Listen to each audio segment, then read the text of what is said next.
Welcome to The Pull Bag.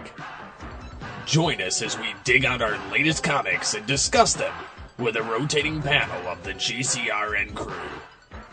So sit back and enjoy this week's Pull Bag. We Decepticons now face our darkest hour. Hello and welcome to The Pull Bag. This is episode 86 and it is time to head to Cybertron because it's we're turning the lights out. Because Cybertron has gone dark. And of course, as you can tell by that laughter, of course, Nicole Hailstorm is back with me. Yeah, my favorite vacation destination is Cybertron. Making it dark just makes it sexy, right? Yeah, I don't know about that now. I'm not sure about that. You're talking to a fangirl here. I know.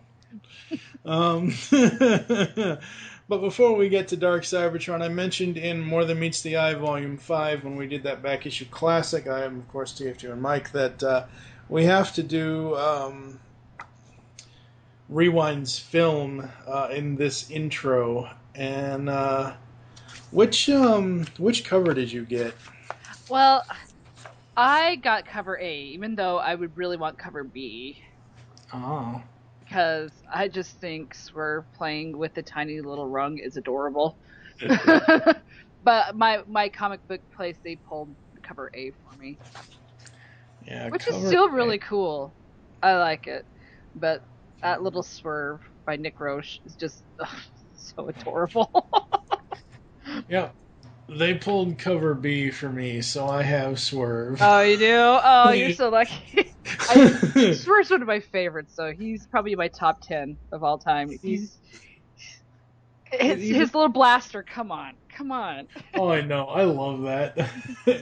There's a point. I think it's in Dark Cybertron. We'll be coming up to it after we talk about this issue here, but I think there's a point in Dark Cybertron where his attitude really just shows, and it is so friggin' cool that it does.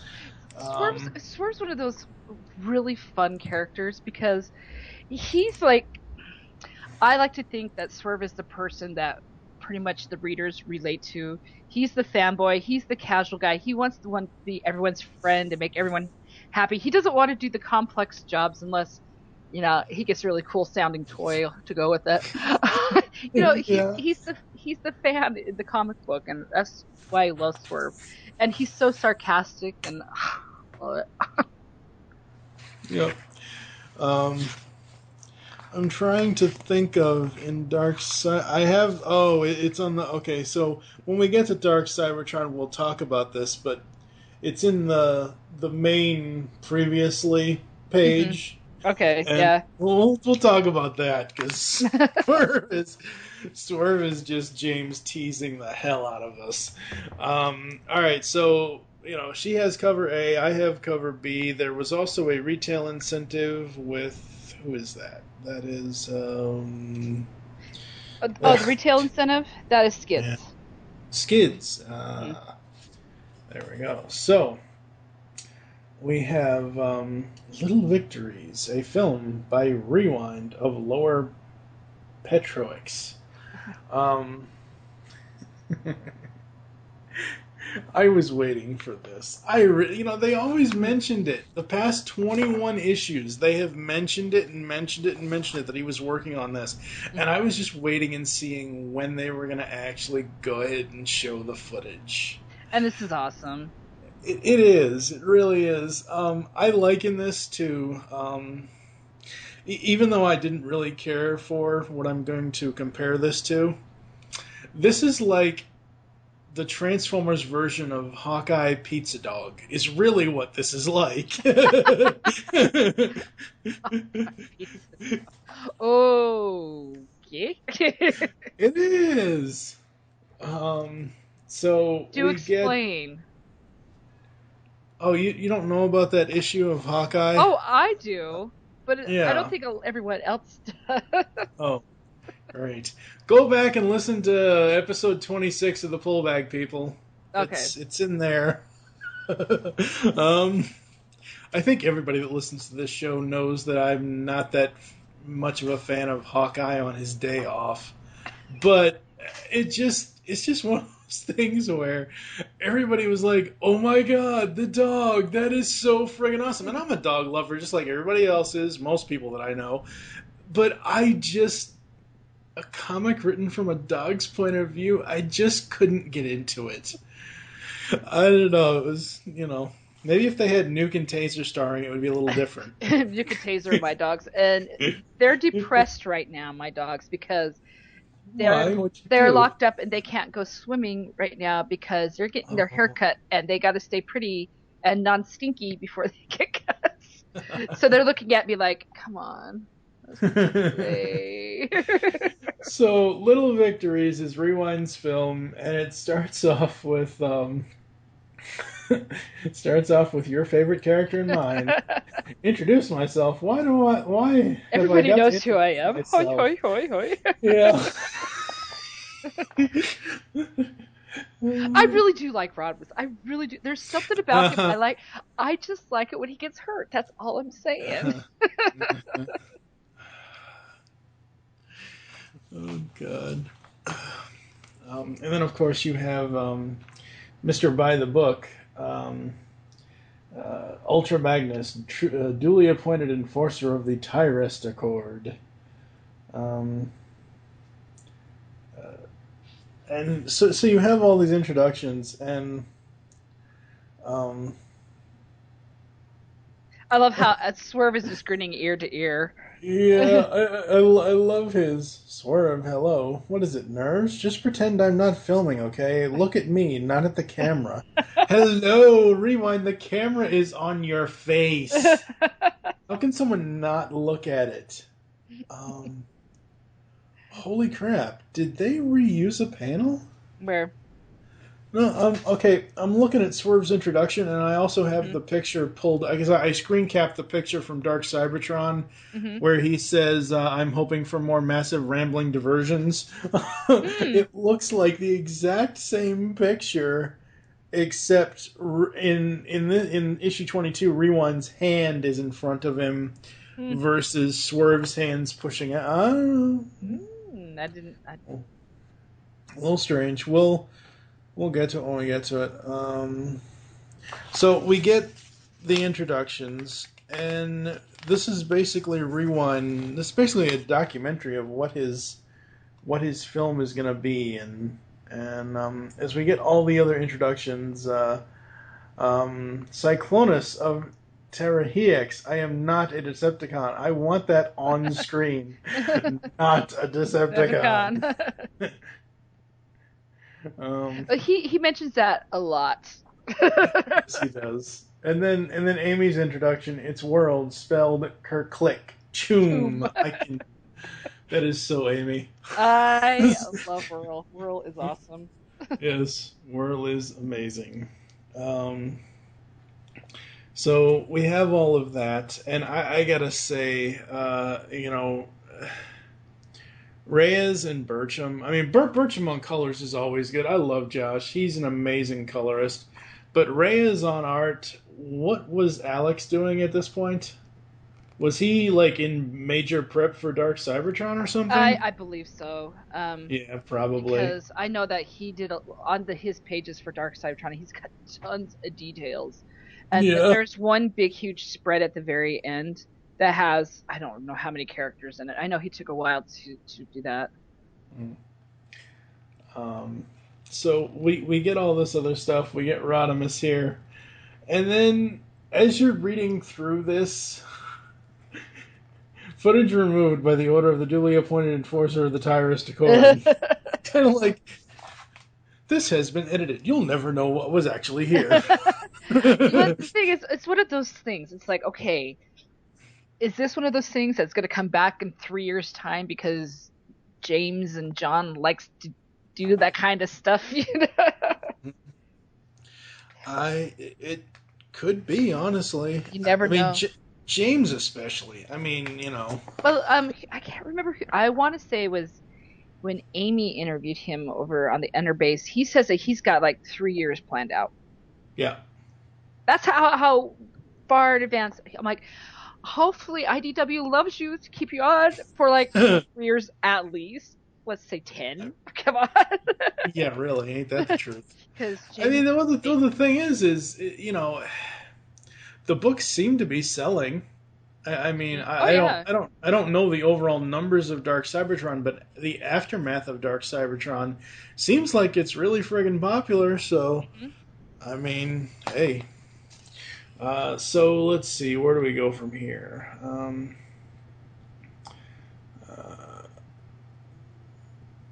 Oh, wait, that's not Ratchet, is it? On the next page, On the page number 4? or where?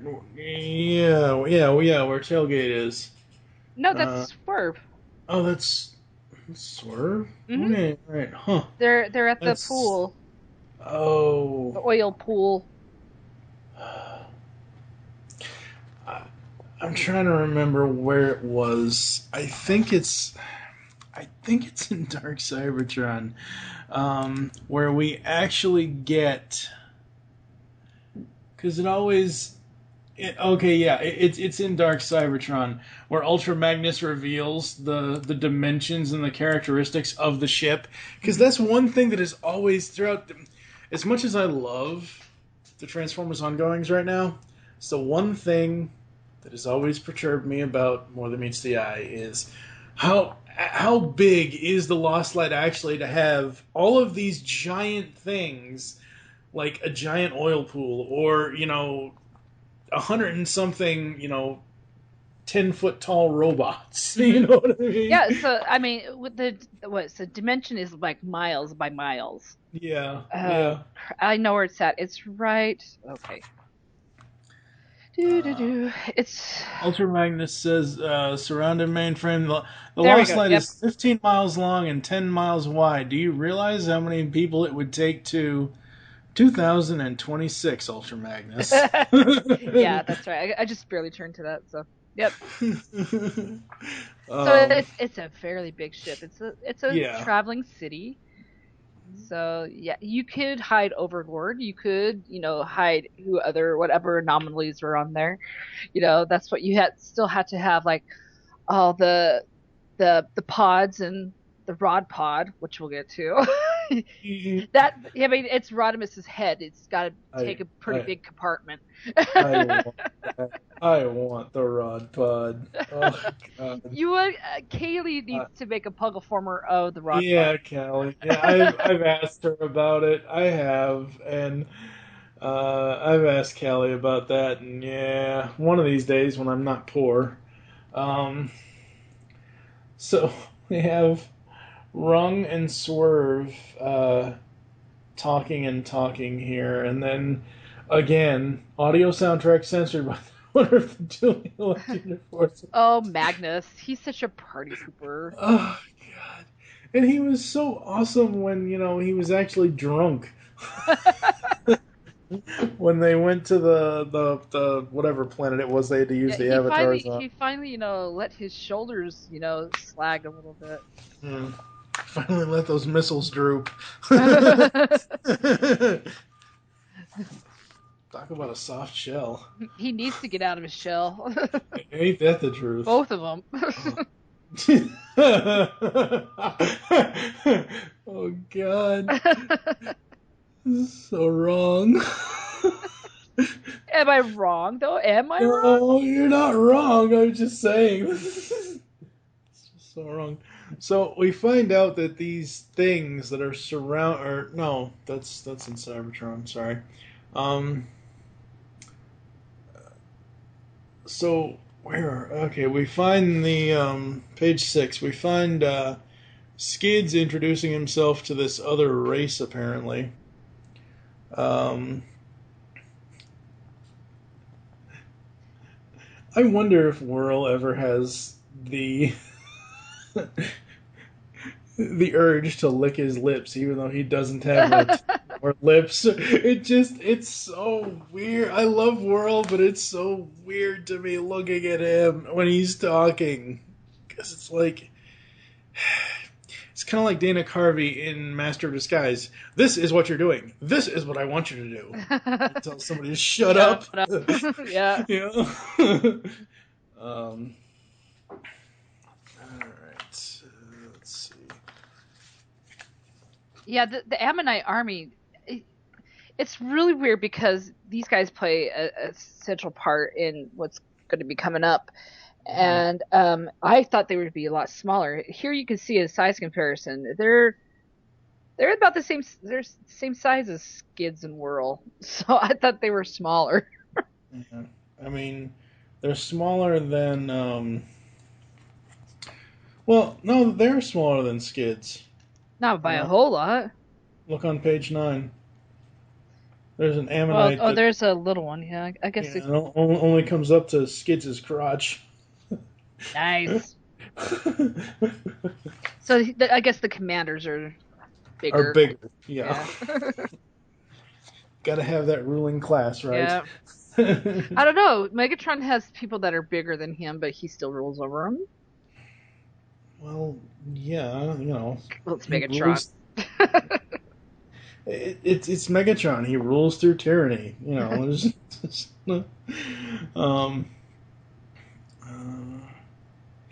And then we get to page 10 here. Are you happy? How am I supposed to answer that?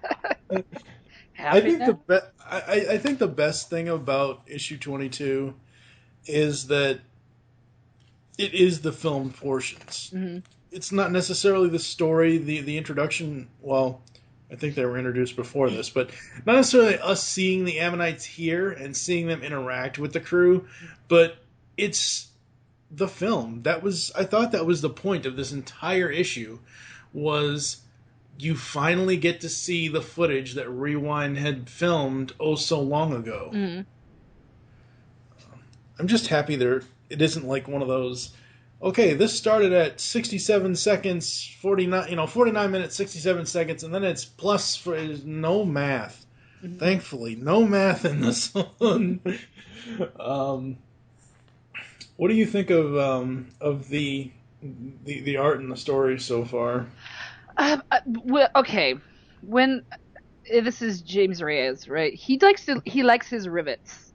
Yeah. I had the hardest time at first getting used to his art because it's not what I was used to. I'm used to Alex's and Casey's stuff, you know, and Andrew's stuff.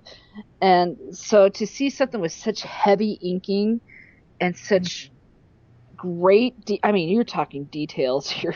You know, you see every little scratch. It kind of threw me off, and it took me a while to get used to it. Again, he's not one of my favorites, but I'm used to it now.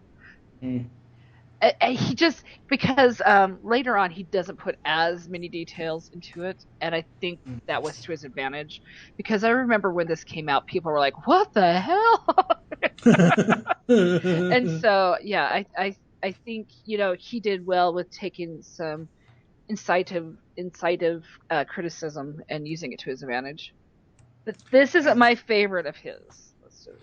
Yeah, I mean, like I said, what I like most about it is the character images. Like you have, let's see, where's that question? You sounded excited. Is this the Knights? Is it the Knights? Have we made contact?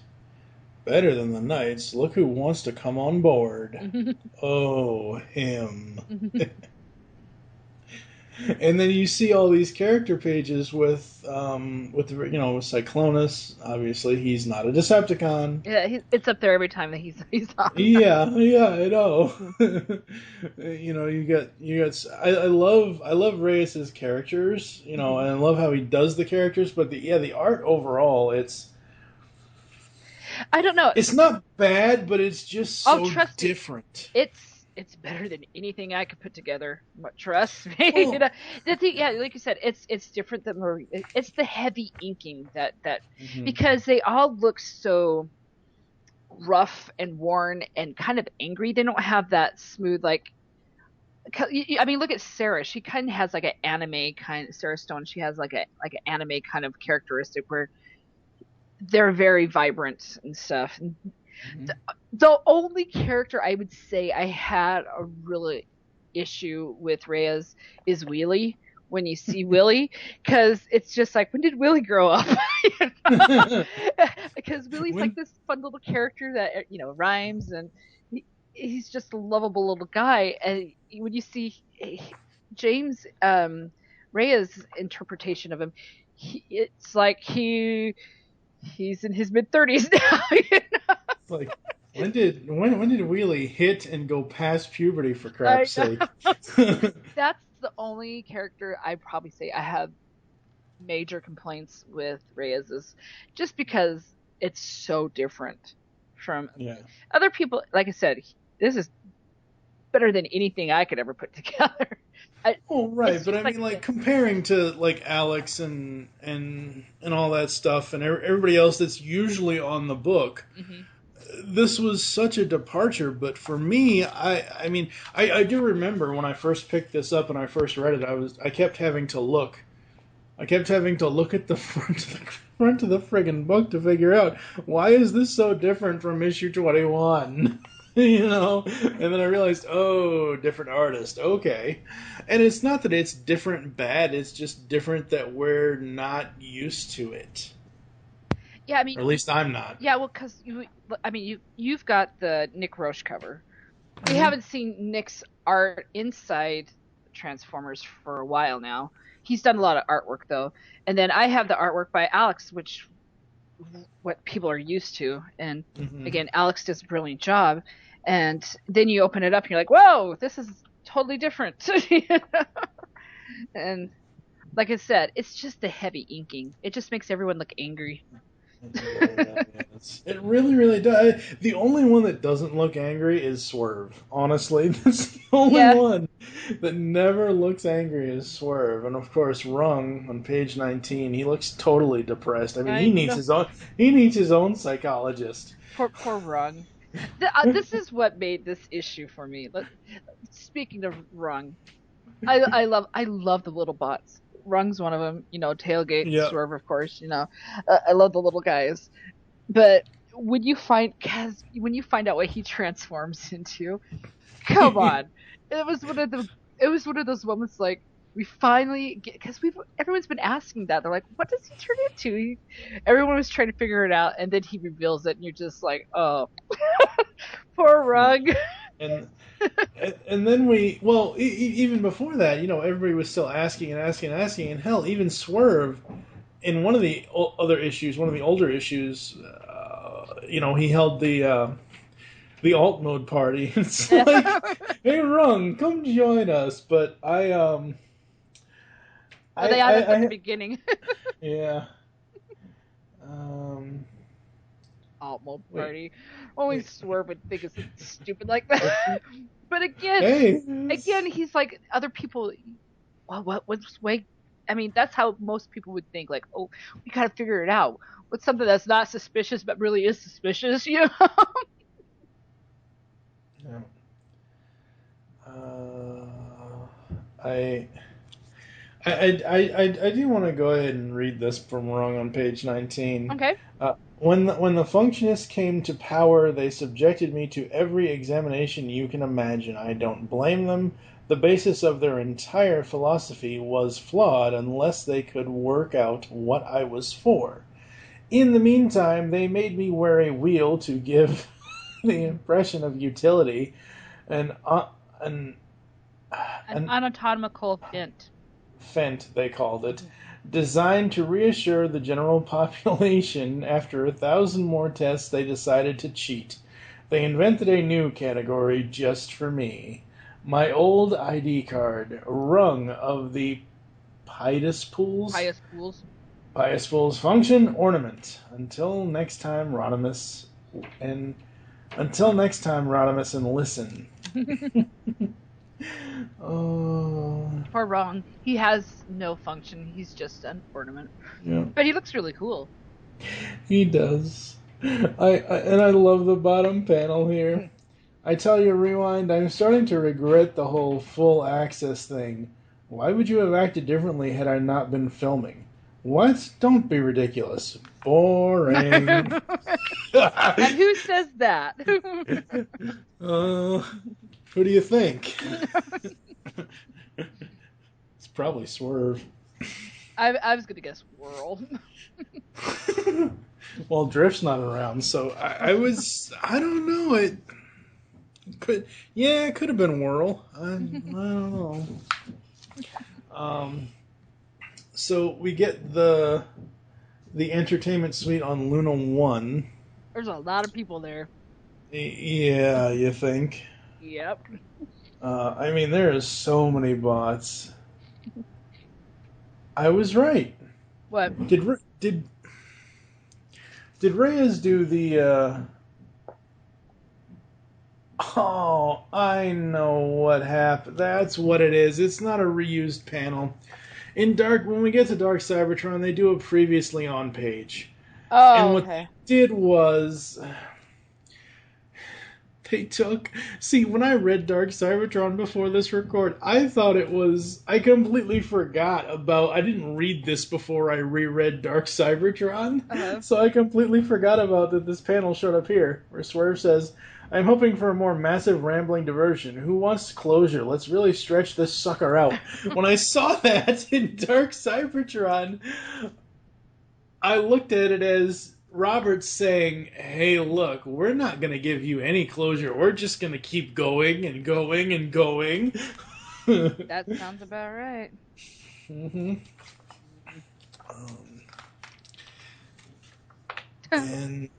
And we get... Swerve. Yeah, we'll Swerve. And we get to the final page.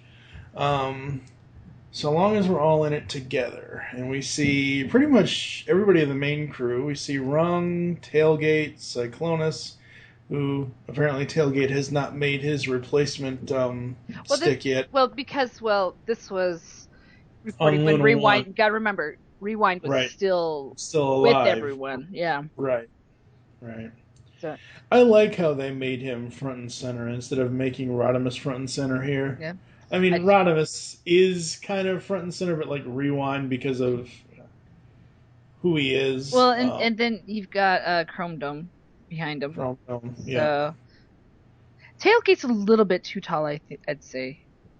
Yeah, because Rung looks shorter than. Yeah. Well, it's the way they're composed in the issue. So. We are going to take a quick break, but before that, I do want to read the little solicit at the end of 22. Transformers Dark Cybertron Shockwave strikes.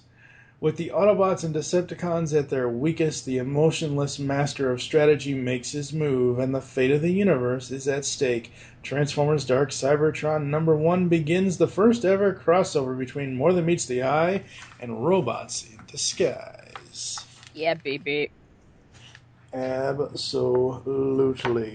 So we're going to take a quick break. You're going to hear some sort of audio clip, and we'll come back with Dark Cybertron discussion after this. This is getting expensive. So the event is here, Dark Cybertron, the end of everything. Shockwave makes a move, millions of years in the planning and ultimate strategy to remake Cybertron and destroy both the Autobots and the Decepticons. Only the combined forces of Optimus Prime, Bumblebee, and Rodimus can save their world, but billions of miles and eons of war leave our heroes divided. I love the trades for this. But the thing is, they know it's a lie because the comics continue. Yeah. It's supposed to destroy everything. Liars.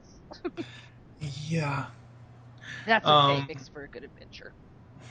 Yeah, I love the trades for this arc because the trades basically take all of those. When that big picture came out, I forget who I think it was IDW that put it out. It's in some of the single comics for Dark Cybertron, where it shows you what month issue is coming out. Mm-hmm. So issue 1, issue 2, issue 3, whatever else, and it has a circular picture of one of the faces of one of the characters. On the back of the trade, they have all of them on both. No, on volume 1.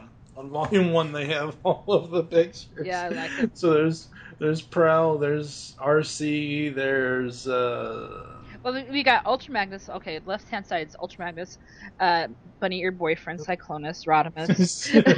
That's what I call him. So Rainstorm, Ratchet, Swerve, and Optimus, and then on the right hand side you got Bumblebee.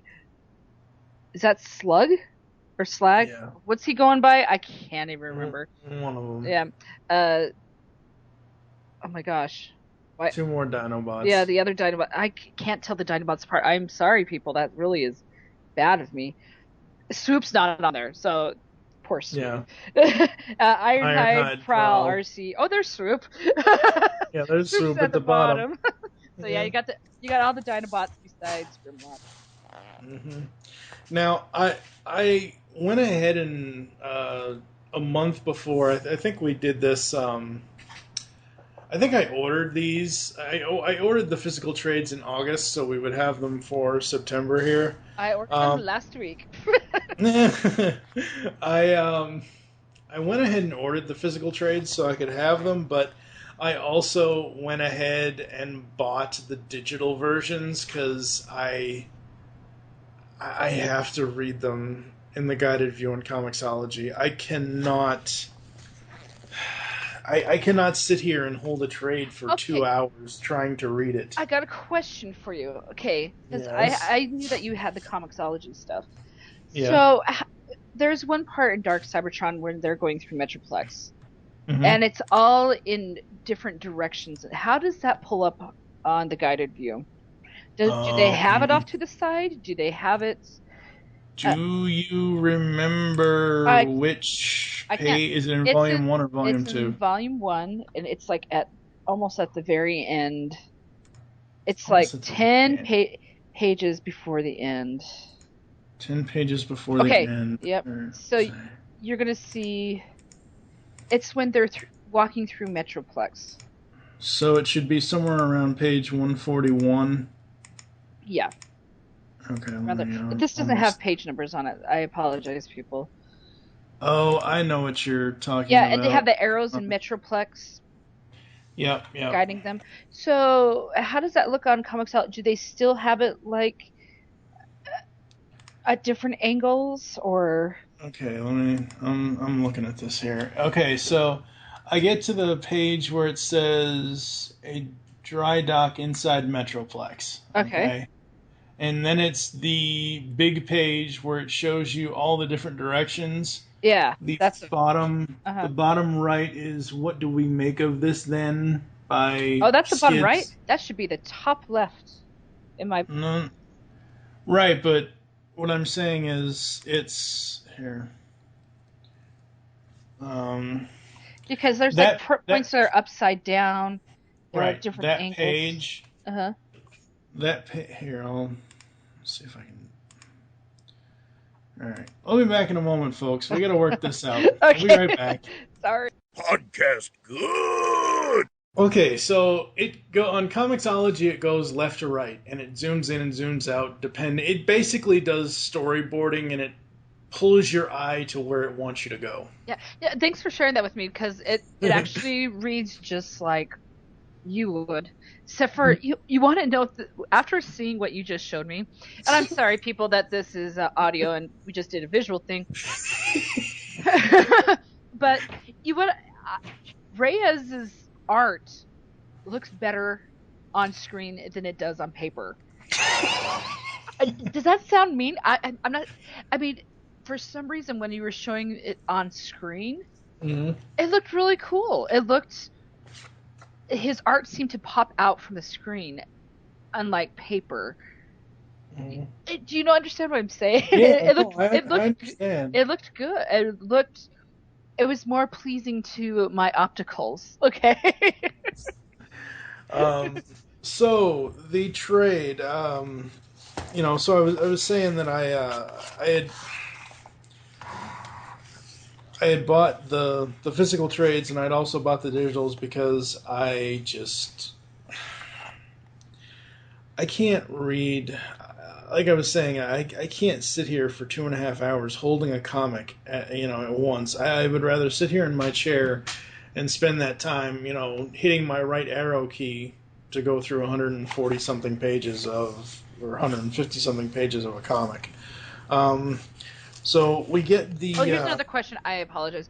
When you got it on Comixology, did you have to buy the 2 sets of trades, or was it just one big trade? 2 sets. It was It one. was 2 sets? It was 2 sets, yeah. Or all 2 sets on. Oh, okay. 2 sets for $10 each, which isn't bad. Oh, that's not bad. Yeah. It's not bad. Considering I spent 15 on each, I believe, for the physical. That's why I go through InStockTrades.com. I spent $30 total for the 2. Yeah. So they, well, after shipping and whatever else, it was $30 for the 2. But what is it? In Stock Trades? InStockTrades.com. We'll have to check them out. Thank you. They offer up to 45% off all comics. I've bought trades there that are like usually $19, $20 trades for like $10, $12. I've bought trades there for like $5, $6, $7, $8. They're amazing website. I'll have to check them out. Yep. All right. So Dark Cybertron. This is the trains are now coming back to meet at the train station because it has been at the point of Dark Cybertron. It has been when Dark Cybertron came out and was released and produced. It had been 2 years since the start of More Than Meets the Eye and Robots in Disguise. Yeah, since the second phase. Like if you got the IDW, the new trade that it's called Phase 2, the IDW collection Phase 2. That's where it would start. It was with the death of Optimus Prime. Right, the death of Spoilers. Oh please, we've been doing this coverage for 2 years now in the pull bag. Spoilers be damned. Basically, death of Optimus Prime set us off on 2 paths. It set us off with Rodimus and the Lost Light, if we wanted to go that way, or we could stay on Cybertron and deal with Starscream as Obama. Oh, I'm sorry. It sounds like you're making it into like a choose-your-own-adventure kind of It thing. is. It really was, because for me... And how dare you, sir? How dare you compare Starscream to Obama? That's not fair to Starscream. I'm sorry. I love Starscream. Yes. Okay, so Death of Optimus Prime is basically... I'm trying to come back from that, ladies and gentlemen. I'm just trying to picture Starscream with Obama's voice now. Oh my God! Don't. Mind blown. Yeah, Death of Optimus Prime, as most everybody should know, it's basically a Transformers version of Robert Frost's poem, "The Yellow Wood." 2 roads and a yellow wood diverge is basically what it is. Honestly, I did not put that together, but that's awesome. Well, that's just the way that I look at it. I mean, you have 2 different paths. Like I said, you have Bumblebee and Starscream and all the political crap on Cybertron, or you can go on a adventure in space with Rodimus and 100 and something other. Quest. Yes, I want to go on a quest. Yes, everybody wants to go on a quest, and I chose because I chose to go on the quest instead of stick around and deal with Transformers politics. I had not read Robots. Like, I was set. I read Death of Optimus Prime. I'm like, okay, got that. Let's go. Let's go with Rodimus. Let's go with my main character, main favorite character in Transformers history. Let's go ahead and go on this quest and see what the hell happens. Rodimus is your favorite? I did not know that. I love it when he gets his butt kicked. He is... If I had to choose out of all the G1 characters, like somebody put, a swerve cannon to my head, I would probably pick Rodimus out of everybody. 86 just had so much impact on me. So that is I don't that is care what... Go ahead. I was gonna say that's a really good movie. Yeah, it is. But the thing is, I think how they split it. Sorry, I'm going a little sidetrack here, but we'll come back around. Yes, We're we just taking will. a nice little. We're taking the scenic route here. Yeah. Okay, so how they divided up the teams, I thought was really well because you've got the political drama on Cybertron. Mhm. If people know who those characters are, you got Bumblebee, you got Starscream, you got Rat Trap, you got Ironhide down there. You've got you've got the characters that most people who may have been in the fandom but has gone away and they might want to come back. They're familiar with those characters. As with More Than Meets the Eye, this is like the frosting on the cake. You've got these new people that James has done a great job making you love and adore and torturing you every week with making you want to cry. I mean, they're both really good storytelling, but yeah, they do have two different sides. And this is what's good about Dark Cybertron is they bring it all together, and then they add not just the frosting, but they give you sprinkles with some new characters as well, which will come to be one of my all-time favorite characters. We'll talk about her later. Like that's not giving it away. Yes, I'm surprised. I could so see you doing this. I'm surprised you didn't, have air quotes as you're going. Talk about her later. I did, but Yeah. I talk with my hands, people. It happens, but you can't. So Dark Cybertron. It is because at this point, everybody on Cybertron thinks the Lost Light exploded and everybody died. Mm-hmm. So the Lost Light is going off and doing all these other adventures and stuff on Cybertron is happening and whatever else. So Dark Cybertron picks up. This is what we've all been waiting for, kind of, and leading up to, I guess. Not Roberts. Barber planted the seeds. Barber planted his own seeds. Planted his own seeds with Shockwave and that origin, and again until. I read Death of Optimus Prime, and then I was like, okay, I like it, but I wasn't sure if I was going to be fully on board, and then Ender had to open his big mouth and say something about the origin of Shockwave, and I'm like, oh, so it's like the best. He'll never see the origin of Shockwave like that, like done like that ever again. It's the best origin Shockwave's ever had, and I'm like, oh god. So anyway, everybody knows that story. So we're on to Dark Cybertron.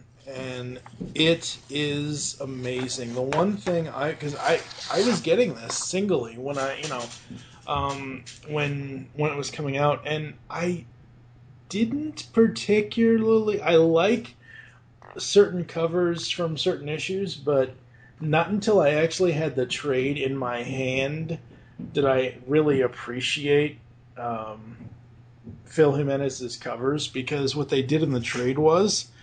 Or Casey's covers, because different people did different covers. But like looking at chapter 1 here, Casey and Joanna's cover, it is in the trade. It is mirrored by, the background of the Dark Cybertron background. I absolutely love that. I wish they had actually done that on the actual single issues.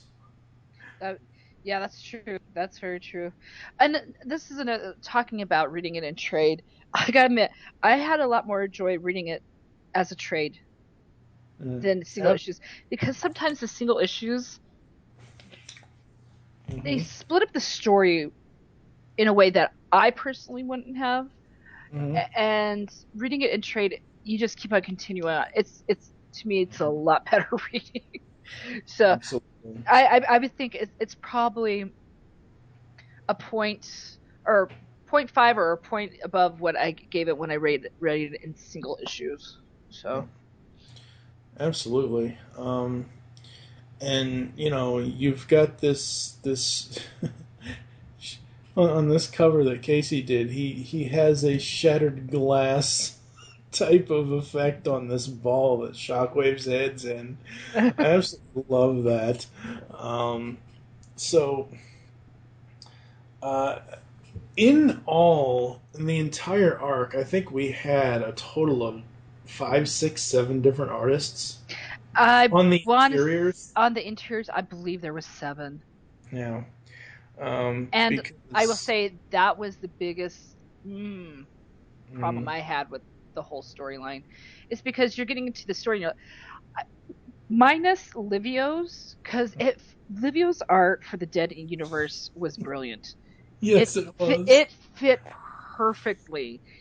It's just like, because you're in this world where it's supposed to be cold and unknown and just creepy, and Livio nailed it with his artwork. He really did. I mean,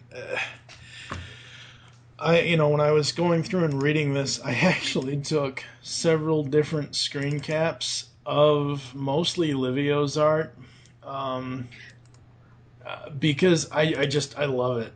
The one where the panel where Optimus backhands basically slaps Rodimus right in the face. Yeah, that one, and then I took a screen cap of Optimus saying, "I've got this." It's Livio's art style is probably my favorite out of all of the Dark Cybertron stuff. No offense to the other artists, but it looks so much cooler. Well, I think it's because it puts you in an element that you're not supposed to be familiar with, and his artwork is definitely different from all the other artists. I mean, you can definitely tell which artist did what, but his is so unique. It makes you feel like you're not supposed to be staring at these people, and they're part of the story. It's just like, what's going on here? I don't care about him leaking out on Cyclonus's black stuff, but I blame Roberts for that. Good old Jimmy. Yeah, good old Jimmy constantly teased you about whether Cyclonus was going to even make it out of this. People still tease me because there's always that hint that he's going to die. Yeah. Oh, and then there was that famous recording that Amy and I did when she showed me the cover, I know. a certain cover, which is actually the cover of the second trade. Yep. I just about gave up on Transformers, people, because of a certain cover. Yeah. The main oh yeah, I see it now. I remember listening to that and I'm like, what is she talking about? She's like, have you seen the cover to this? And I'm like, no, I haven't. Go show it to me. And she's thinking, oh, this is so cool. It's Megatron versus Shockwave. And my eyes go right to the bottom, like, bottom what? Right. What? Oh, hell no. I kind of lost it, people. Yeah, I imagine you would. She didn't even see it for a few seconds. I know she did. Talking about. I know. What are you talking about? I'm like, what do you mean? What am I talking about? I actually screen capped the part of the Dead Universe where Rodimus asks, "Hey, where's Cyclonus? Probably done a runner." I didn't screen cap it because of what he's saying. I screen capped it because of Livio's art and how cool Rodimus looks. Yeah. Okay. Wait. I'm getting. That's way. I mean, that's the front. Yeah. That's in the Dead Universe stuff. So chapter 1. We start out with in the past with Nova Prime and all of his crew, Galvatron, Cyclonus. But your boyfriend still had his bunny ears back then. Mm-hmm. Are they really gonna say that Cyclonus is kind of like Dick Grayson? Like, what happened to your eye? What happened? Well, because they kind of explain it when he meets up with Nightbeat here. Right. In the Dead Universe. So, but Cyclonus is one of those people, which I enjoy. He doesn't have to explain himself to anyone. He just does what he does, and he looks cool doing it. That's all you have to know. Yeah, pretty much. I love the art on Shockwave. Shockwave looks so friggin' cool when we get to the present day. He's saying, I have carried out your request, Jaxus. For too long, I have worked in shadow, making time, ensuring that everything is in its place. Now my true colors shall fly for all to see. I love... Huh?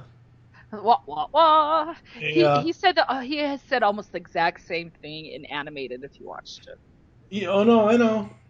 It's like, finally I can serve you under my true colors. That was my biggest sticking point with animated, was Shockwave was the wrong damn color for the longest time. Oh boy. So, alright, so we get this, and we get Shockwave and Dreadwing, and what looks to be like Metroplex. Or some sort of Titan. Yeah, it looks like Metroplex. Yeah, I would assume it would be Metroplex, seeing as how he's one of the main guys. He's the main point of yeah, the story. Well, yeah. you look at if you could look at the top, that is Metroplex and Waspinator on his shoulder. Yeah, that's true. This story, other than like, they could have picked any. I don't know, they probably couldn't have, because Hasbro's like, oh, well, we're doing a new toy, so it needs to be this.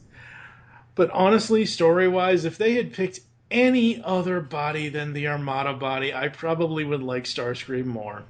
I like the Armada body. I kind of like it. I like it. You know why I like the Armada body? And they never showed it in this, but when his wing becomes his sword.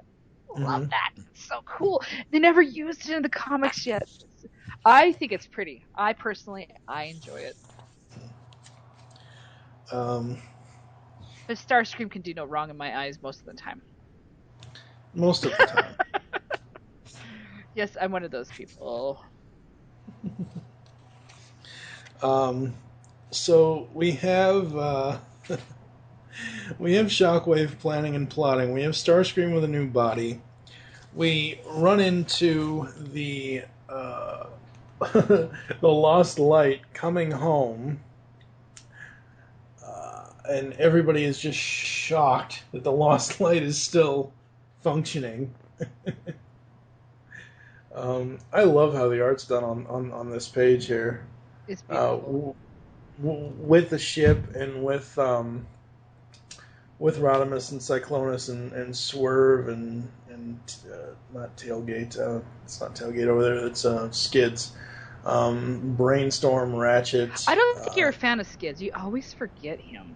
No, what has Skids done to you? It's not that. It's there are too many blue bots. Too many blue, too many red. Like, the blue and red bots, you take Ratchet, First Aid, Fix It, all the medics who have red in them, put them all in a room, I couldn't tell them apart. You take all the blue bots, you take Ultra Magnus, unless he's out of his armor and green. It's the only way I could tell him apart from anybody else. Oh, come on. Magnus has shoulder pads like an 80s rock star. Yeah. You could always tell Ultra Magnus. Yeah. So the funniest thing about this first chapter is Ultra Magnus. Orion, just so I'm clear, lines of communication, authorization, protocols, desk nameplates, and so on, will you be assuming command of the Lost Light? Rodimus is like, assuming command? What the hell are you smoking? What? Excuse me? No, somebody else will be assuming command later. I just like Swerve's ringtone that he has. Swerve's ringtone. Oh my god. Swerve is so silly. I love him. He's one of my stooges. Would you say he's your favorite Autobot? Well, my favorite Autobot? Yeah. Oh man. I would say he's up there. I still love G1 Bumblebee though. Okay, well, She I'll won rephrase. Bumblebee. Would you say that Swerve is your favorite Autobot out of the current comics? I would agree. Yes, I probably Okay. agree with that. Even though there's a lot of characters I enjoy in the comic. Okay. Yeah, because I have a lot of Swerve art and I have a lot of Cyclonus art. So there we go. But Cyclonus isn't the Decepticon, so I can have Starscream as my Decepticon. You're such a cheater. See what I did though? Such a cheater. So we get the Dinobots are ready to attack. They're always ready to attack. They're Dinobots. The one thing I don't like is I wish they would have made a. I know this is one thing that kind of confuses me about comics is when you have two writers as to like who's writing what. I mean, in this case, I know James is writing more of the More Than Meets the Eye issues, and obviously John is writing more script on the Robots in Disguise issues, but looking at it in trade, it's so difficult to figure out, even though I know the Dinobots come from Robots in Disguise. I'm sorry.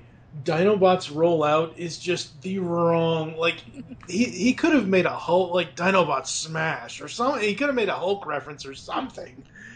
Dinobots Rollout? What are they going to roll out on? They don't have wheels. They're Dinobots. They're not They're tanks. Dinobots. They're not supposed to make sense a whole lot.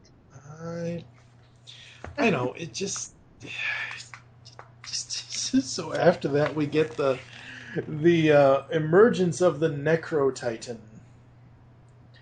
Necro Titan's awesome.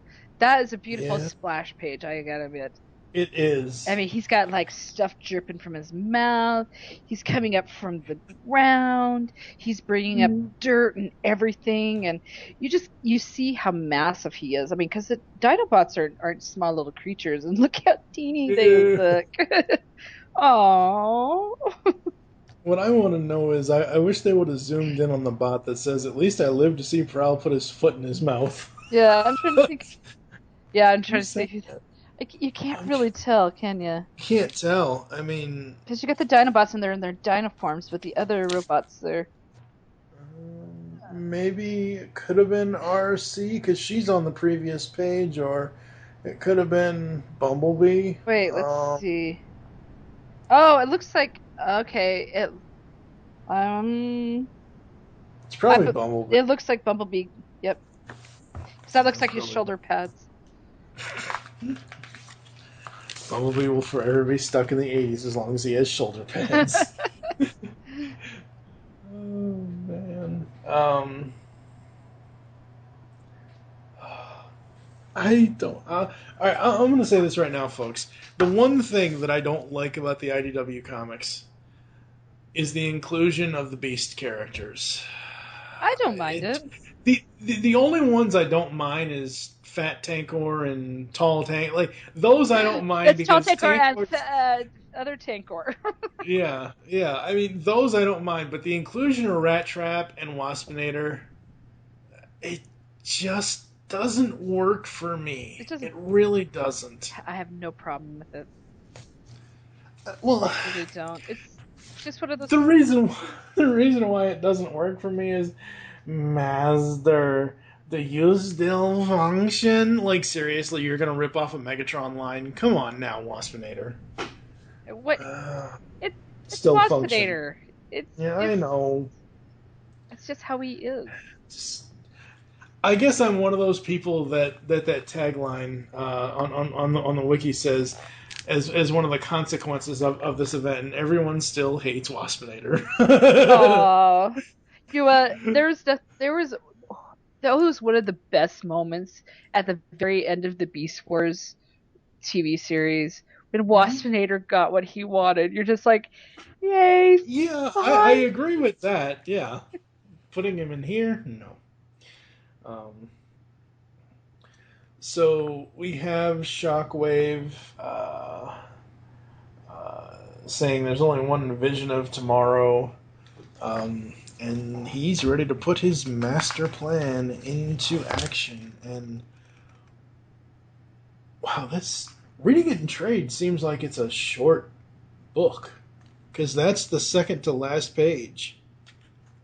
The Shockwave, where it's him all surrounded by fire, and then you get Galvatron on the final page. Oh, okay, yeah.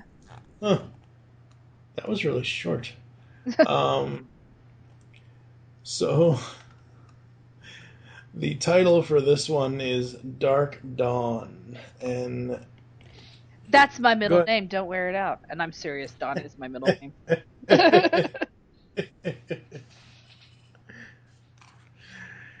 I would make some sort of Dawn of Justice joke, but I won't. Because, you know, I do justice on your face. So the next part of it is the next cover is Starscream with his swords. I like that cover. I think it's a cool cover. I like it. It's not the one I had singly. I had the one that is actually better. I have Optimus and Rodimus. jumping into the dark or the dead universe. Yep, that's one I have. Yeah, absolutely. So we get Chapter 2, Black Metal, and the Necro That's a Titan name. is just That'd be an awesome name for a band. a band. Black Yeah. metal. Have you heard Black Metal's new iTunes release? It's awesome. Oh man. Go ahead. So I agree. That'd be awesome. I'd listen to it. Yep. I gotta say, this chapter I love so far. I love the art. I think because I remember listening to the Dark Cybertron issues when you guys were reviewing them on the Underbase. Mm-hmm. I think just seeing how many artists on the book, like just seeing the list in the issues, I really think that's what was throwing you guys. I know at the time you had said that you can tell the difference, and I can tell a difference too. Difference. I'm not saying I can't tell a difference, but like this first page where it's the Dinobots and all that stuff, where you get the fire and brimstone, where Bumblebee says, what you do is the only thing that makes a difference. Take a point and get your troops in perimeter around that giant if you want to be an Autobot. Like, that entire splash page here looks really, really cool with all the different characters. And then you get the Lost Light. Oh, boy. Going into the dead universe. See, again, Reyes's art comes into play. And you're just like, you go from this like nice soft coloring with the nice dawn look, Yep. the sun, and then you turn and you're like, oh, that's a lot of ink. Yeah, that's a lot of ink, and again, I really wish that they would still, like, it's kind of like, Whoa, you okay there? It's kind of like the old He-Man episodes. The old He-Man, the Masters Universe episodes, no one really talked to each other when they were doing the writing on a lot of those things. Like, they would bring in like a single writer from one episode, and that writer, he or she, would write something for Skeletor that Skeletor had never done before, or you wouldn't keep in kind of. That's one of my biggest complaints about More Than Meets the Eye, is the constant inconsistency on the art of the Lost Light. That's why I always question the Lost Light, even though we get what the dimensions are of it here in a little bit. It just, like, Reyes' art on this page, it's like, I just don't. It looks a lot smaller. A lot smaller. And then you just a few pages after this, it's a lot bigger when they actually show you the dimensions. So. Yep. It is so inconsistent, which kind of sucks. And I'll say this right now: I'm up to the page where they're all in.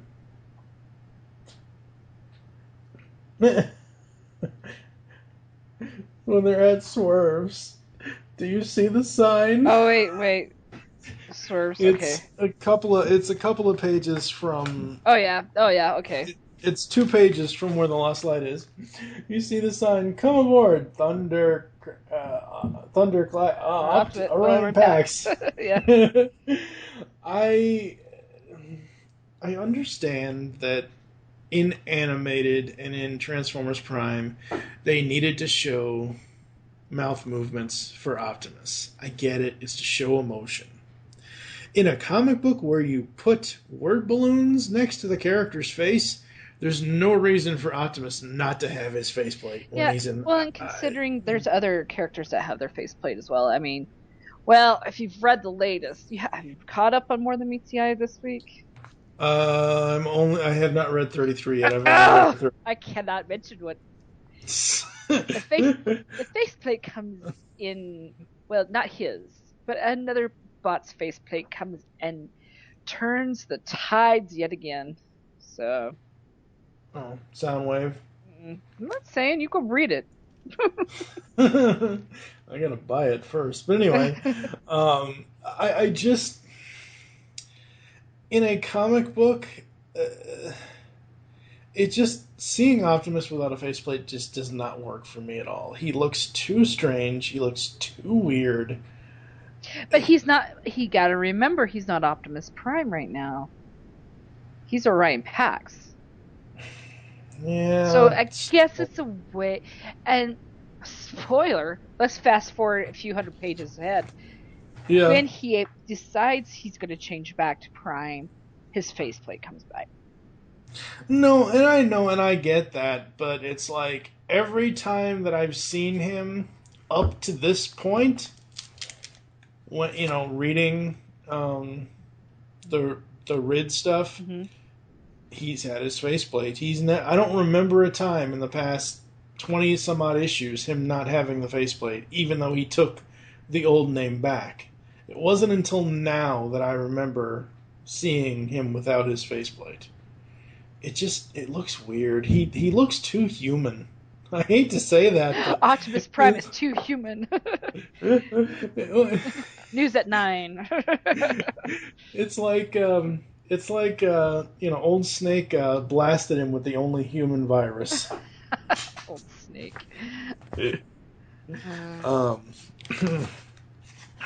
So this one, overall, I like the art. I like the whole thing of them, circling around the dead universe, like waiting to go ahead and go.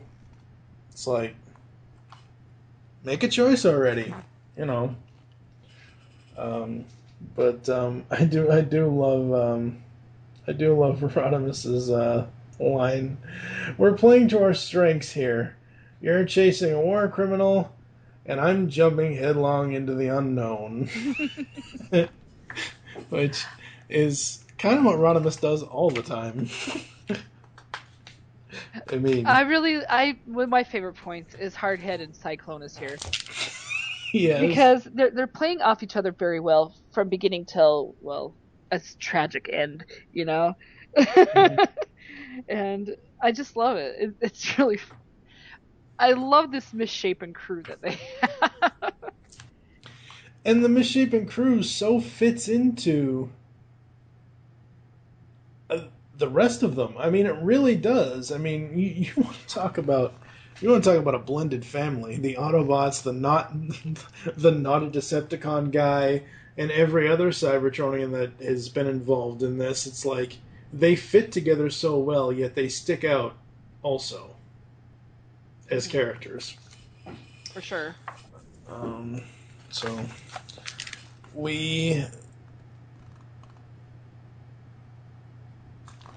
one thing I wish they would have done, and I think they do this in the page in the cover pages here.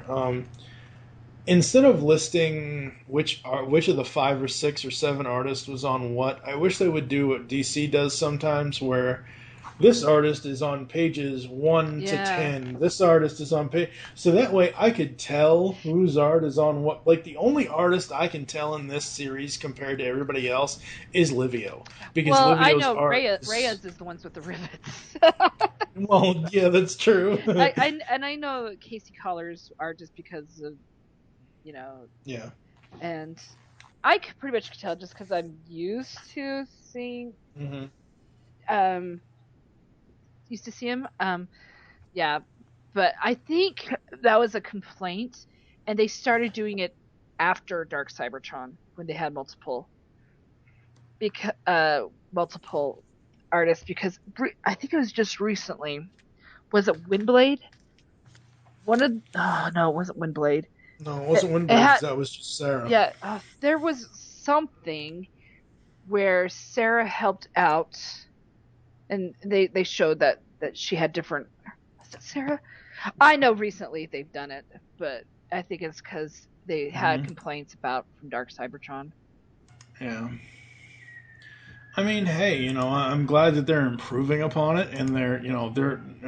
That's one thing about IDW. They listen to the fans, rather than have a 1-900 number vote to decide characters' fates. Yeah. Oh wait, I'm sorry, that was the '80s.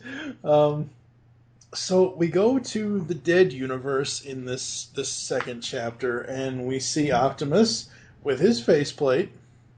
Thankfully. That word, that's why. Oh, excuse me. Yeah. Yeah. Because, Yes. And I gotta say, like someone who just came into the IDW stuff, like at Death of Optimus Prime, not knowing about the Dead Universe stuff, this was all really new to me, and I still really loved it. I thought it was really friggin' cool that they went to this place again and they brought it back, and they somehow are going to quote unquote fix it, or at least get people out of it, like Nightbeat. Oh. And this one ends with this ends back on Cybertron, where we have Soundwave and the Decepticons trying to salvage something or other. Because Soundwave says, Decepticons engage Operation Salvation, dun dun dun. Soundwave looks good there. He looks really good there. Wonder when Ravage got wings, though. He's jumping. Oh, right. Decepticons can fly, no matter if they have wings or But not. he's That's also right. got rockets. Yeah, that's true. You gotta remember. That's true. I love seeing Astro Train there. That's awesome. I love the triple changers. They're fun. Yep. Yeah, except for that green one. That green one can die in a fire. What, Springer? Uh-huh. What's you? Don't let Amy hear you. The best thing that ever happened to Springer is what happened to him in Five Faces of Darkness when he went through the garbage disposal and ended up in multiple pieces. I enjoy Springer. So the next chapter, we start with Starscream.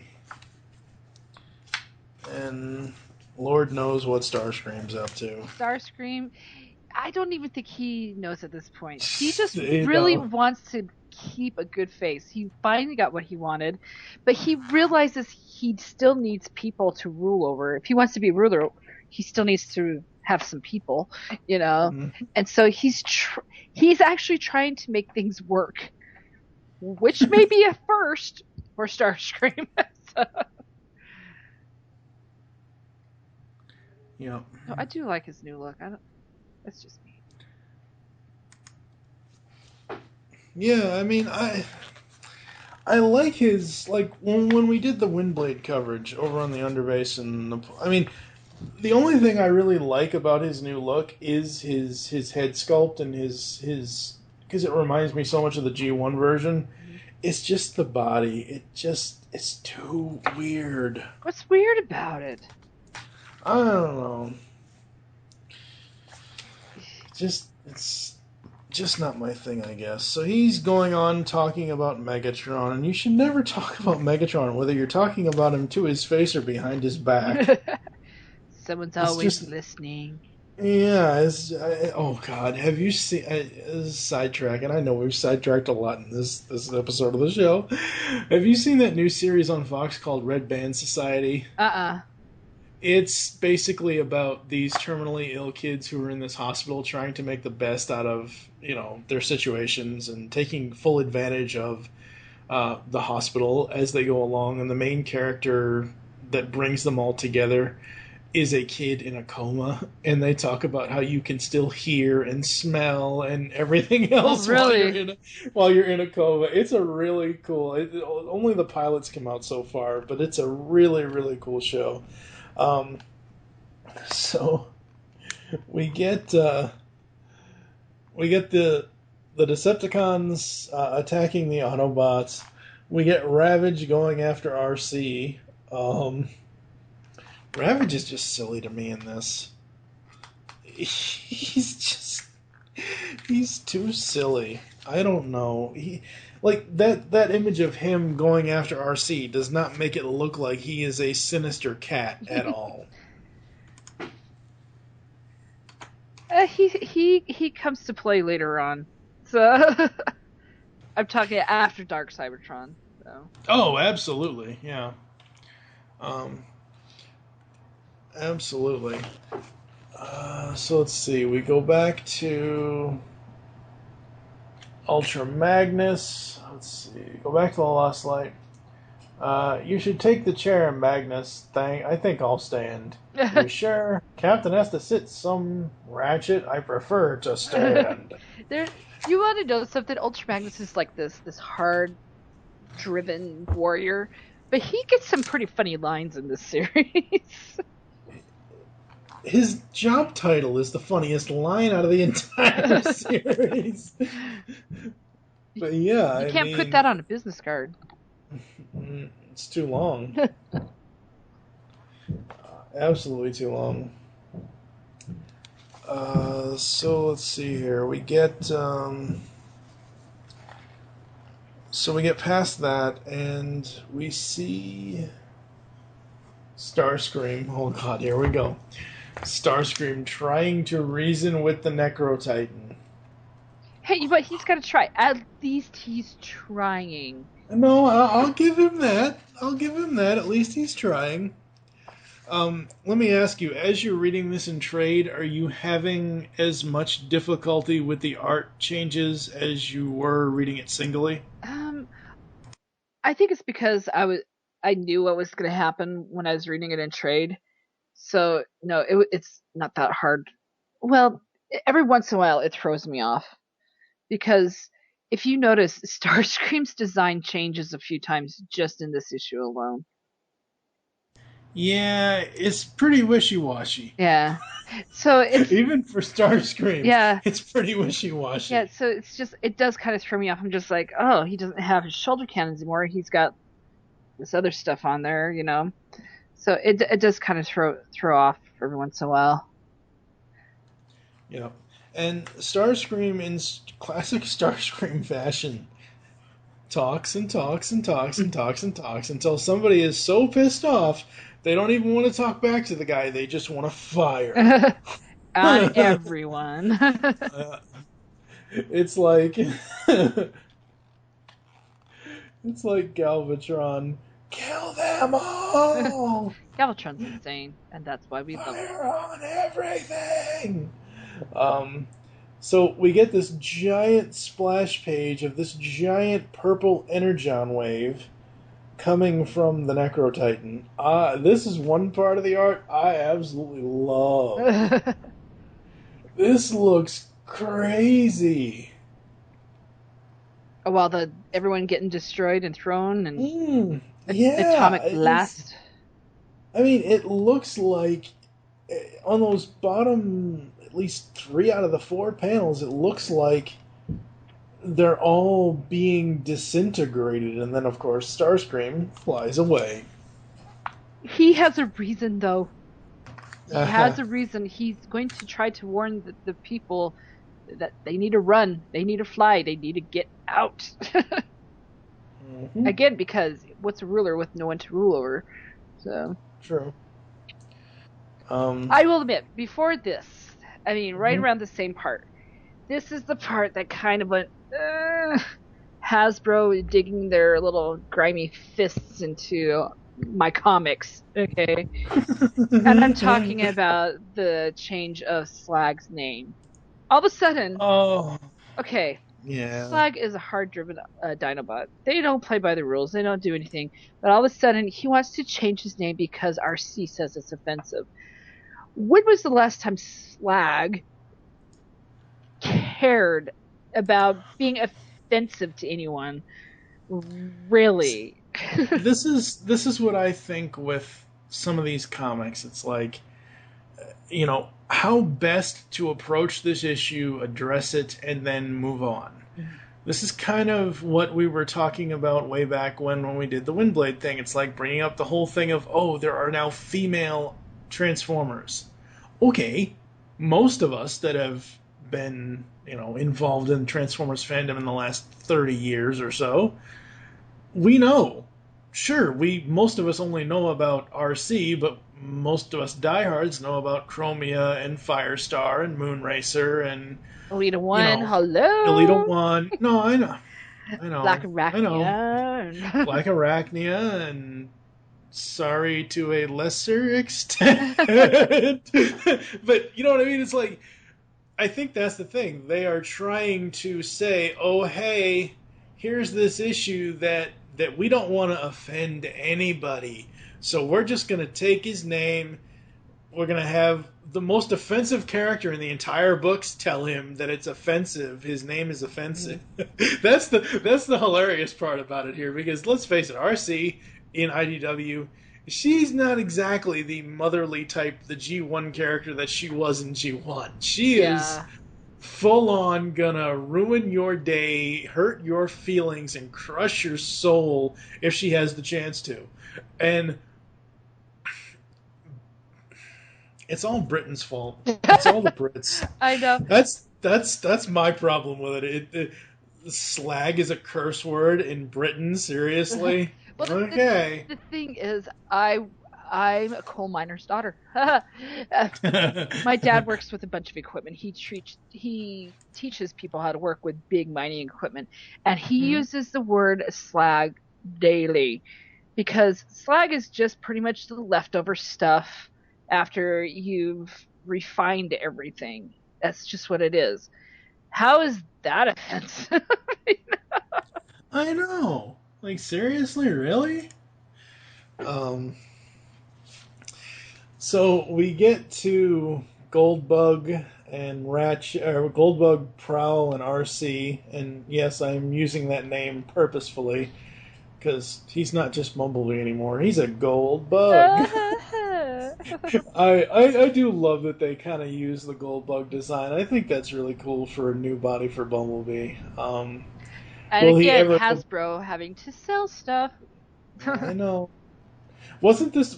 Didn't they do this because of Goldfire Bumblebee or something or other, or I forget which Bumblebee it was. There's so many damn Bumblebee toys. Yeah, there was the new, I think it was Goldfire Bumblebee that was out. Yeah. Which it's fine with me. I have no problem with it. So Starscream flies in like the Paul Revere that he is. I like that, Paul Revere. 1 if by land, 2 if by sea, 3 if by giant robot. Giant robot is here to destroy us all. And then because of this, I assume because of the giant energy wave thingamajigger, the character that has wings for arms wakes up. Metal Hawk is alive. Yay! Eh. I see. Metal Hawk's one of those characters I could give or take. Mm-hmm. I don't hate him, but he's not like one of those people I look forward to reading about. Mm. But he got interesting in this series, so. He did get interesting in this series. I know. I shouldn't be superficial like this. The only problem I have with Metal Hawk is he has wings on his wrists. I don't know. Like, I think that to me is like the coolest part about him because he's unique. okay, he is unique, yes, but he has wings on his wrists. Half of the time, when any of the artists draw him, he can't fit on a single panel unless you multi-panel it because of out of so they gave Starscream a new body, they gave Bumblebee a new body. I really wish when Metal Hawk came back to life, they would have given him a new body without wrist wings. So Metal Hawk and Starscream have a heart-to-heart, and then Metal Hawk steals Megatron. Oh, we're coming up to one of my favorite parts, aren't we? The titty twister heard round the world. Oh, yep. I mentioned that before.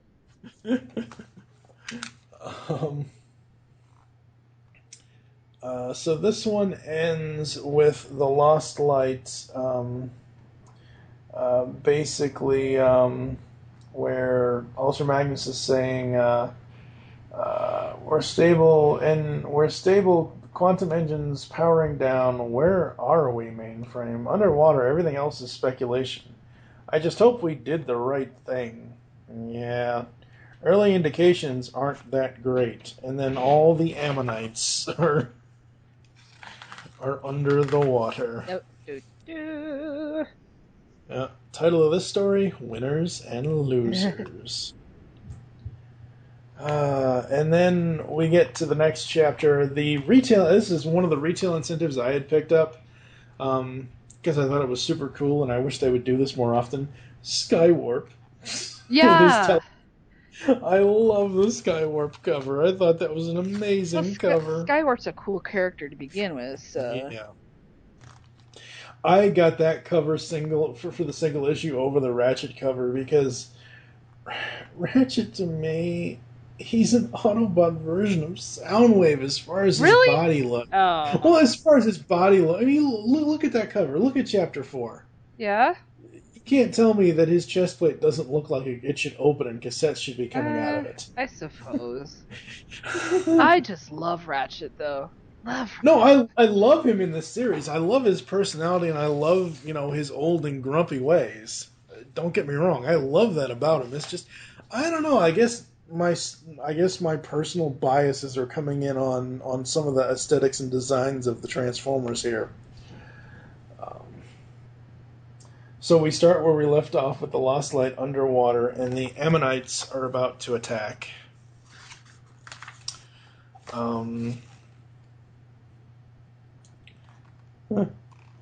Ultra Magnus. So silly. My name is Ultra Magnus. Wait, old habits. My name is Ultra Magnus. I am a Cybertronian. I am an Autobot, not a Decepticon. You got that line from Cyclonus. Well, yeah. I find that absolutely hilarious. So, in this first part of this chapter, the Autobots and the Lost Light are trying to deal with the Ammonites, and the Ammonites are not having it, and they basically full force attack. They're a little ticked off. Yeah, you think? Mm-hmm. And I was trying to think. One of these covers has I think it was this one that had a subscription cover of some giant green Transformer. Yeah. And for the life, it was one of the because I was a sucker for the if IDW is going to offer me a subscription cover at the same cover price as the regular cover, you damn right my shop better have at least the option for me to choose it if I want to. Mm-hmm. And I saw that and I'm like, ooh, what green? That's not Devastator. What the hell, Green Robot? I didn't know what the hell that cover was. Yeah, it's in the back there. You can see. Yeah, it's. How are we liking the art in Chapter 4? Because this is a lot of dark. There's not a lot of bright moments here. It's. Like I said, after you reading in trade, you just kind of get used to it. Yeah. And of course, they're underwater. The lighting's great. The lighting underwater is fantastic. So I'll give them that. Yeah. And then I've got to talk about one of my favorite moments in this whole series. when the Rod Pod shows up? No. Bay number 4.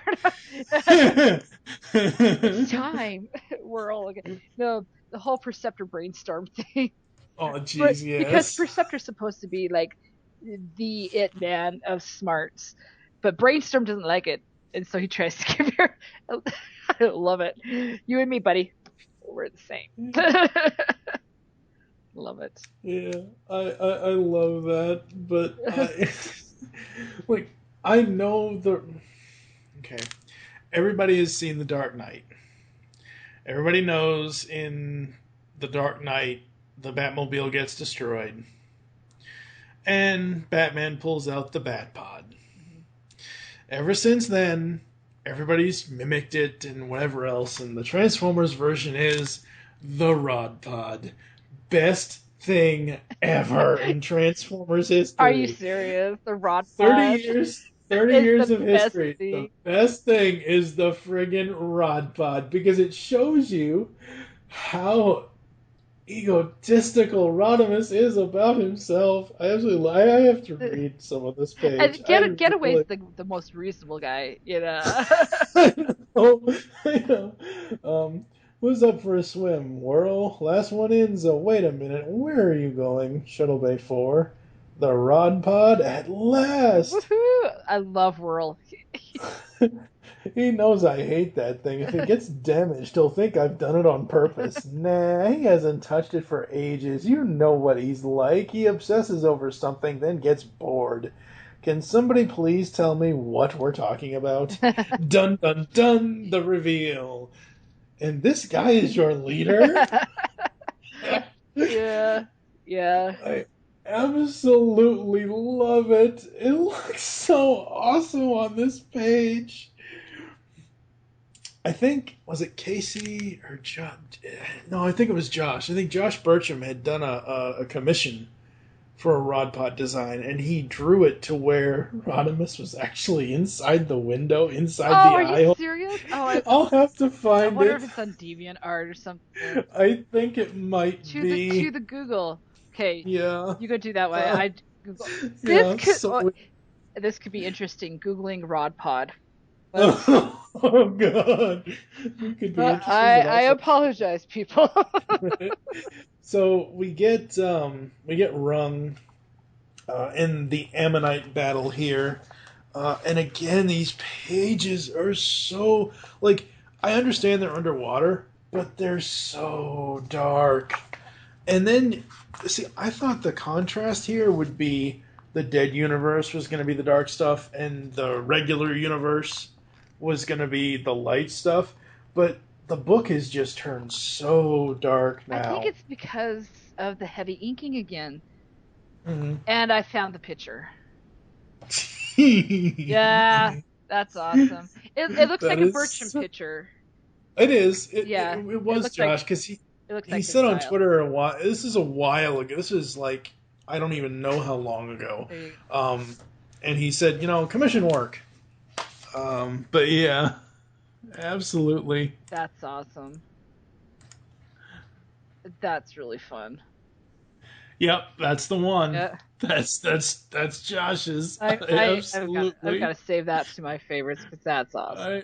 I absolutely love that. This is so friggin' cool. I'll have to put that in the show notes so people can see what the hell we're talking about. Because, ladies and gentlemen, the Rod Pod, like I said, one of, if not, at least in my personal opinion, the best things in Transformers history.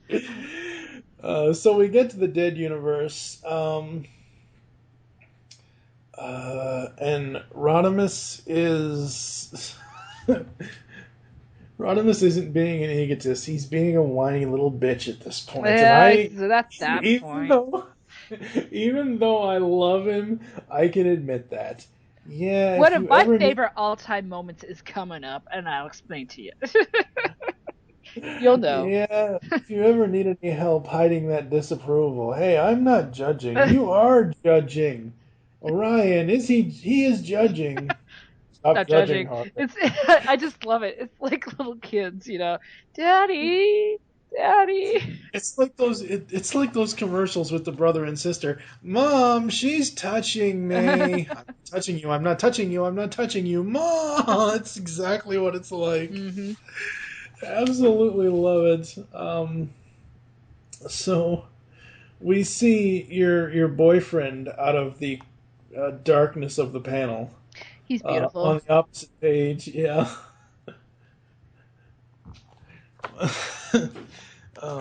And then we get to the next page here. I just like it. Well, the thing is, this is Optimus not really being Optimus. He's being Orang Pax. He's saying stuff like he's talking down to the Decepticons. And before you're used to him always saying, "Hey, we all need to get along." Da, da, da, da. He's pretty much saying Decepticons suck. Okay, and of course here's Cyclonus. Not a Decepticon, but he still aligns with them. I think. Yeah. I don't know if he still aligns with them. He doesn't align with anyone. He's his own person. Yeah. Yep. And we see that Nightbeat is alive? Question mark. Mm-hmm. When's the last time we saw Nightbeat? When he first got sucked into the Dead Universe? Yeah, okay, because I'm going back and I'm reading all the IDW stuff. I'm reading the collection, and I just barely read this a couple weeks ago. It was the Hardhead Spotlight. Yes, that's right. And they were messing with his mind, so he had Hardhead kill him, and when he was shot, he got sucked into the Dead Universe because he was hit by a portal to the Dead Universe. So. Yep. And Nightbeat is not in the Dead Universe. Nightbeat's not the best guy in the world. We'll get to that in a little bit, but so we get back to Cybertron at the feet of the Necro Titan, and Frenzy or Rumble or one of them. Well, in this story, Rumble is red. Rumble Frenzy is red. Yes. Stupid words. That was James. That was James. Yeah. Jimmy, well, you screwed it up again. Yep, pretty much. So Rumble is trying to figure out what is going on here, and he's trying to make Frenzy come back alive. Yeah, and Frenzy looks... He dead. He looks dead. And that's kind of sad. I just picture like my dogs who are twins. They come together as a set. You can't break them up, And to see like one of them totally down for the count, you're just like, this is not right. This hurts. Yeah. I mean, at this point now in the series, Frenzy and Rewind have made peace in the afterlife, and they're having, disco dance film nights. Yeah. That's cool. Yeah. And I honestly wish they would focus, I loved the origin of Soundwave. I honestly wish they would focus more on him more than they have. Mm-hmm. Because he says here, Soundwave, can you, who is that? Prowl. Soundwave, can you pick anything up in the city? No, the Titan still blocks all transmissions, but wait, I do hear something. Something I have never heard before. I hear Megatron screaming. Yeah, Megatron's... You think you're having a bad day? Yeah. Yeah. Yeah. Megatron is just not... Ever since he got his new body, he's not had a very good day at all. Like you said, he's getting the worst titty twister of all right now. Yep, pretty much. Mm-hmm. And the colors on that are amazing, because it almost made me think it was Prowl on that page there, because of his forehead looks like it's red, Yeah, because of the lighting on it. Because of the lighting on it. It's like, wait a second. So we see Shockwave. We see that he has the War for Cybertron gun. I mean, I know Shockwave's design in IDW is pretty much the War for Cybertron design, but I don't think that gun fits the comic model. Yeah, I'm not a big fan of it either. I'll agree I with like you it in the game, but not here. So Shockwave tells Megatron that he's going to be able to bring in, he's going to be able to bring new life to old enemies, and out of Megatron's chest comes Nova Prime. That looks like it hurts. I think that hurts more than the titty twister. I would take a titty twister than some. That's a chest burster, man. That is the ultimate chest burster. At least with chest bursters and aliens, they're just little. You're talking about someone the same size of you coming out of your chest. Oh my god. All I can think of is two things. Spaceballs. Hello, my baby. Hello, my honey. Yep. And then animated when Rodimus didn't even last 5 seconds in animated. In animated when Optimus basically came through Swindle's chest through the dimensional gate portal thingamajigger. So we get back to underwater and the rod pod. It looks so good. I want one of those. If I ever was able to drive and have a car, I want a rod pod. Oh. Yes, I know. I'm obsessed. So we get to the end of it, and they find a certain city former because he has gone into the abyss. Dark Cybertron Chapter 4. They find Metroplex missing an eye. Poor Metroplex. Man, he needs to have a storage unit just full of eyes. You know. All I can think of is my eyes. 5 Faces of Darkness. Yep. No, not 5 Faces of Darkness. Starscream's Ghost. Yeah. My eyes! Somebody took my eyes! Exactly, that's what I'm saying. He needs to have a little storage unit just of eyes. Poor guy. Yep. So we have the 5th chapter overall, and it is Galvatron and Nova Prime. Isn't that a beautiful cover? The main cover, yeah. That is a beautiful cover. Yep. Galvatron looking crazy. Nova Prime looking like a white Optimus. Yeah, pretty much. So let's see. We start with Shockwave and Megatron screaming still, and Nova, and yeah. Let's face it, that's just not one that's 2 giant robots bursting out of here. It's Nova and Galvatron. Oh my god, look at that page. That's good. I don't normally have sympathy for Megatron, but Jesus Christ, poor Megatron. Exactly. And this is why he's split in half afterwards. This is the ultimate birth, you know? This is when the arc kind of got to me, though. Shockwave does not look right. He's got this huge, massive torso and little bitty legs.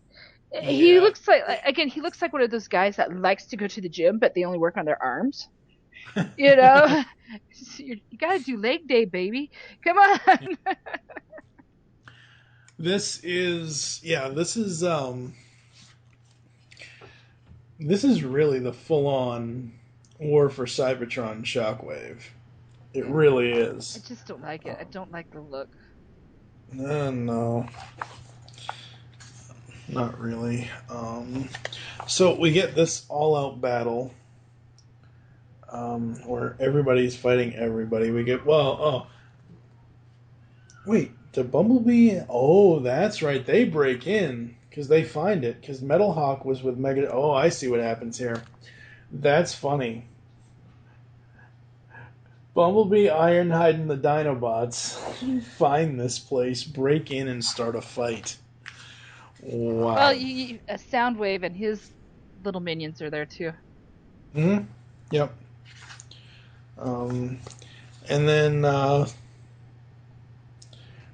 Shockwave tells Waspinator, transform to be the tool of the destiny, and just they can't make Waspinator sink any lower. Like, seriously, reducing him to being the kid. It's like Waspinator is the Louis Tully of the Transformers. But that's okay because we've all come to love and accept that. The thing is, people still like Waspinator because of that. I guess, but they basically reduced him to being Shockwave's tool. Everyone's That's Shockwave's tool. Well, yeah, but I mean, in the most literal of senses here, because Shockwave is actually holding him and going to use him as his tool. Let's see, where do we go from here? We go to the next page, which is a giant splash page of that is still Shockwave. This is where Shockwave doesn't look right. Because I can see he's holding Waspinator. Uh-huh. Sounds so wrong. And then it looks like he has Starscream wings on his back. Oh, it's so weird. So weird looking. Oh yeah, that is. I just noticed that. Huh. Yep. So, we go back to the more alive dead universe. Because honestly, when I was reading this was more interesting to me than Shockwave's plan. I agree with you. And not just because Cyclonus is involved. Yeah, I figured you'd say that. Even though it does help. I mean, it's just the backgrounds, and the Livio does so well. It looks like this is such a cold place. I mean, you actually get that temperature feel like, it's dead. Exactly. It's exactly what it says. You do not want to be living here. I'm sure you want this panel to the right here. Which one? You're lucky I don't kill all of you. That panel. He looks so good right there. Oh yeah, he looks. Okay, this whole thing with Nightbeat and Cyclonus is genius because it's like poking a bear. Mm-hmm. Most of the time, the bear will be like, okay, whatever, but that one extra little poke and it's claws to the face, literally with Cyclonus. So,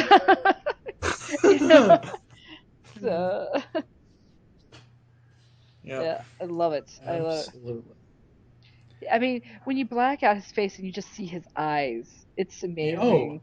You know, it really is. I mean, if you want to know who Cyclonus is, here you go. 3 pages right here that tells you all, and you're just like, ooh, wow. Yep. So we get back to Bumblebee and Galvatron and Nova Prime, and the art takes another weird turn for that page. We get to outside with the Necro Titan. My undead titans, see before you all who stand against the future. See them, and let the annihilation commence. I feel like Shockwave is like starring in his own Mortal Kombat movie or something here. Fight! Yep. And then, you were saying so much that the dead universe is really cold and everything else. And then it goes really hot in these next few pages. It goes hot, and then it goes green. Because something's about to happen. Yep. They're trapped in a giant green Energon cube. Yeah, because, Nightbeat put them there. Something's going on with Nightbeat. He turned on them, and let's just say there's not happy people. Yeah, he's not his normal self. And they all know this. Well, most of them know it, Yep. And that's how this one ends with Nightbeat. Let's see.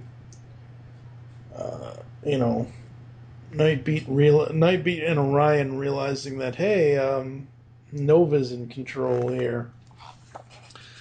And that's how the first... Oh, no, that's not how the first one... Well, that's how the Chapter 5 ends. I forgot we still have Chapter 6 here. Mm-hmm. I forgot there was 6 and 6 in both ones. Alright, so... Chapter 6, the main cover is Nova holding Rodimus and Optimus. Orion Pax, he's not Optimus yet.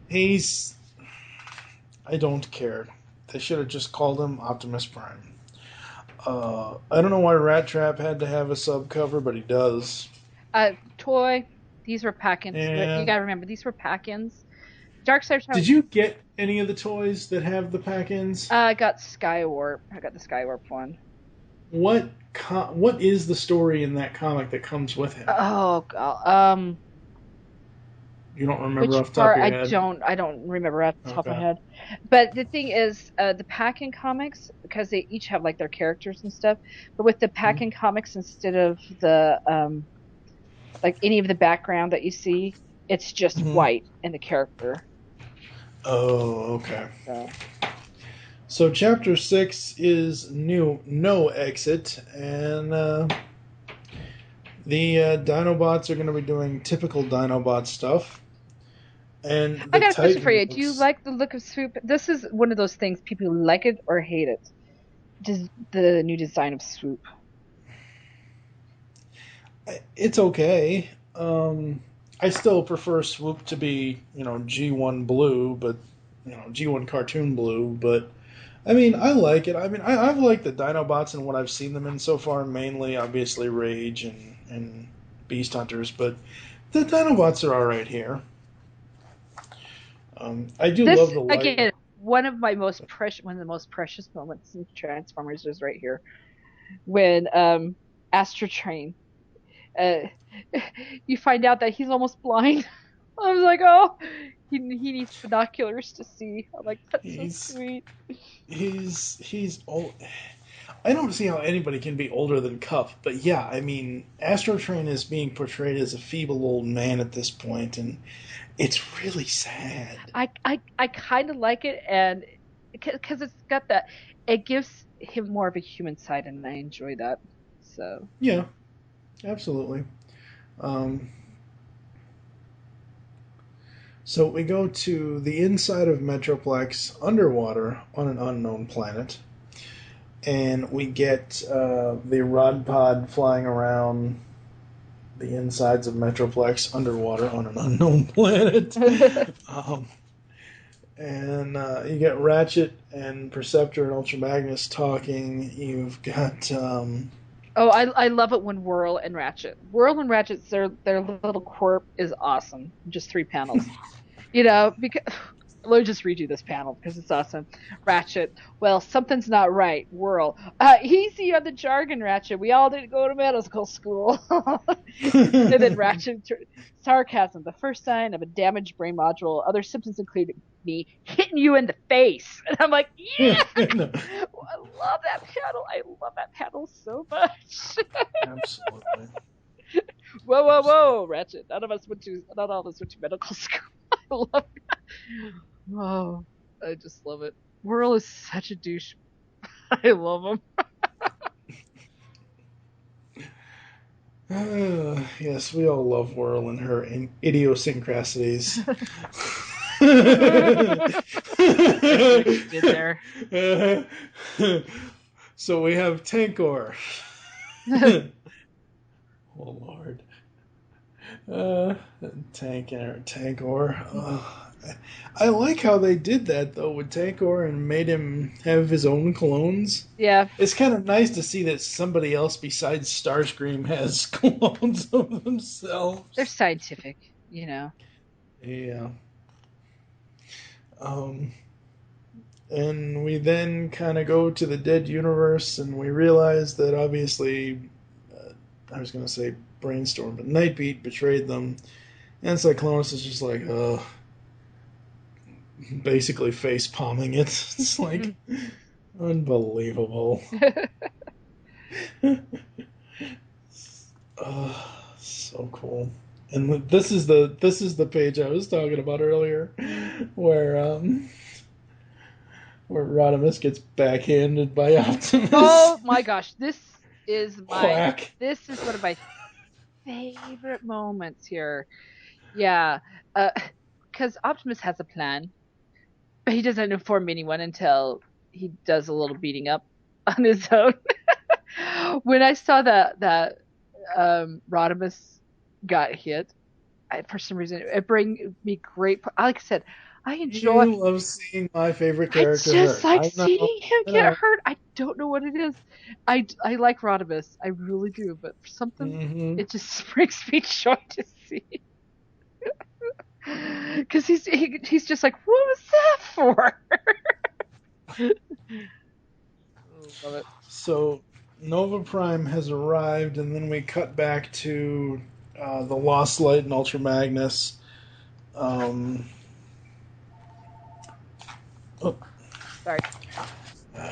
So we cut back to that, and we've got stuff going on there. As this last chapter for part 1 is kind of winding down, the art on the core of the series is, on the main part, on the Lost Light part, it's getting better, but I still prefer the dark. The Dead Universe. Damn it! Thank you. The Dead Universe art overall. I just like the little face palm that Cyclonus is doing. Because you could just hear in his deep, raspy voice. Unbelievable.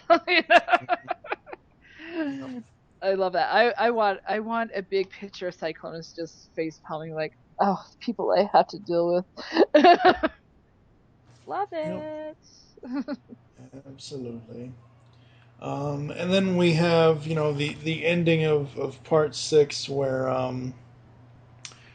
where says hard Ed. And as for the rest of you, I'm taking you to meet a friend of mine. I don't know his name, but I can tell you what he turns into. A space bridge. Okay, at first, because of Livio's art, he has a unique. I couldn't really tell who this character was, and I remember. I knew immediately. I remember when we reviewed this, 4 of us didn't realize who it was. It's Megatron.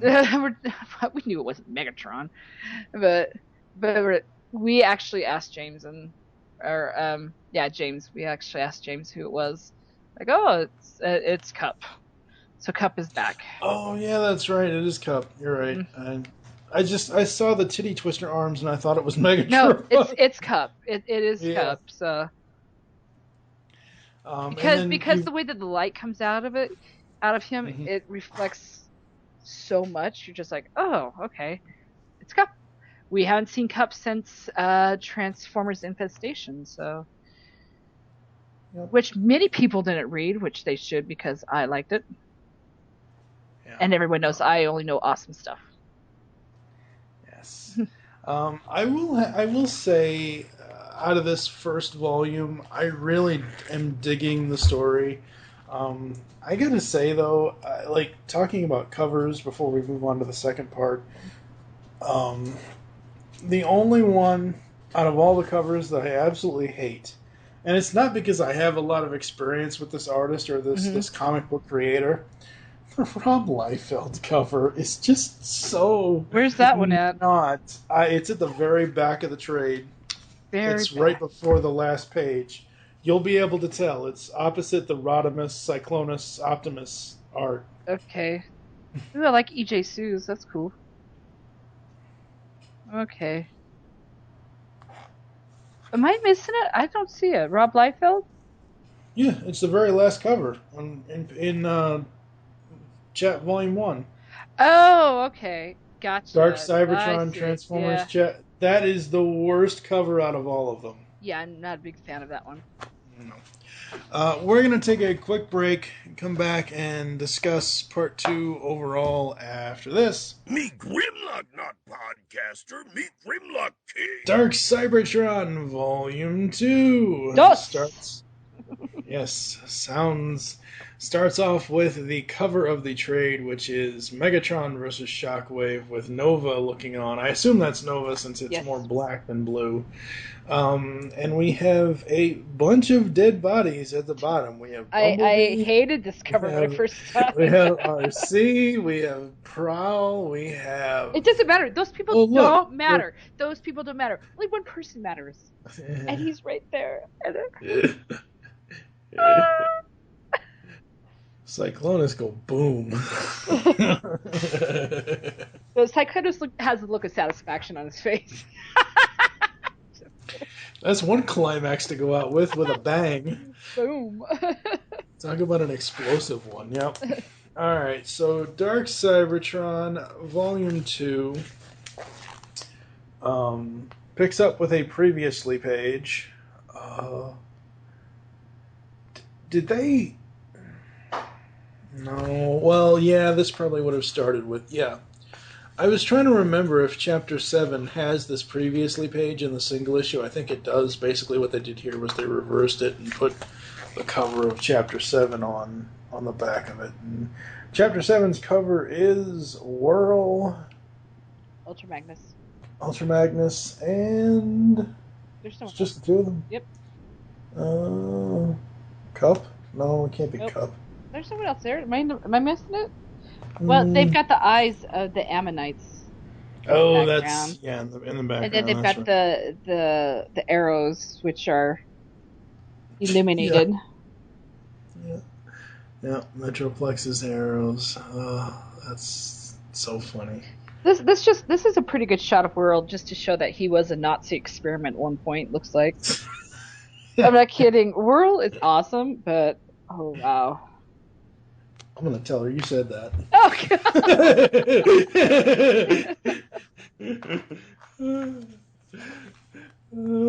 So we get the fight with the Ammonites. We get Metroplex's. It hurts me to look at him. Oh my god! It doesn't. The size of his eye socket is like triple what the other one is. Oh my god! Well, they burrowed. Yeah. There we go, into his face. So yeah, that's gonna happen. Oh god, that has to hurt. Now with this part of the trade, with these final six chapters here, it's pretty much all fights for the most part. Yeah, basically, there's some really good, lines and some good setup. But yeah, I agree with you. Yeah.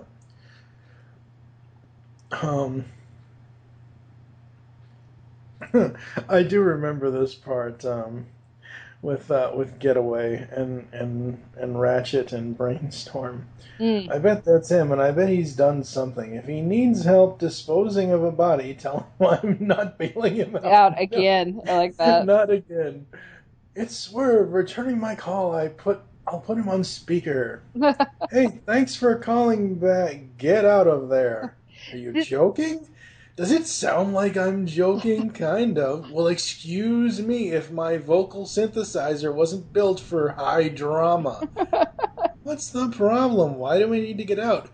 Because, Getaway, you said you found amium flakes. Amium flakes in the water inside Metroplex, and that's a horrible thing to find. This is where I love this issue, because Swerve is always the goof off. He's always the go-lucky guy. Well, he finally comes of use. He is using what he has trained. And what I think is funny is that even Ratchet didn't know what was going on.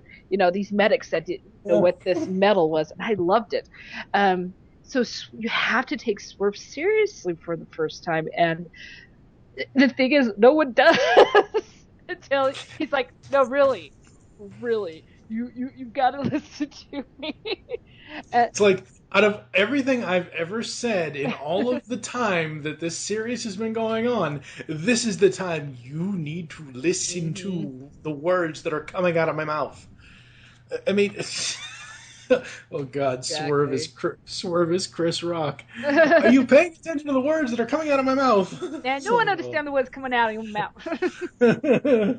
Oh, um, no, I love Swerve here because it's just it's something that we haven't like Swerve, as we've said already, is the happy-go-lucky guy, the guy that wants to joke around all the time, and He then just wants to you work at his bar and listen to everyone's stories, you know?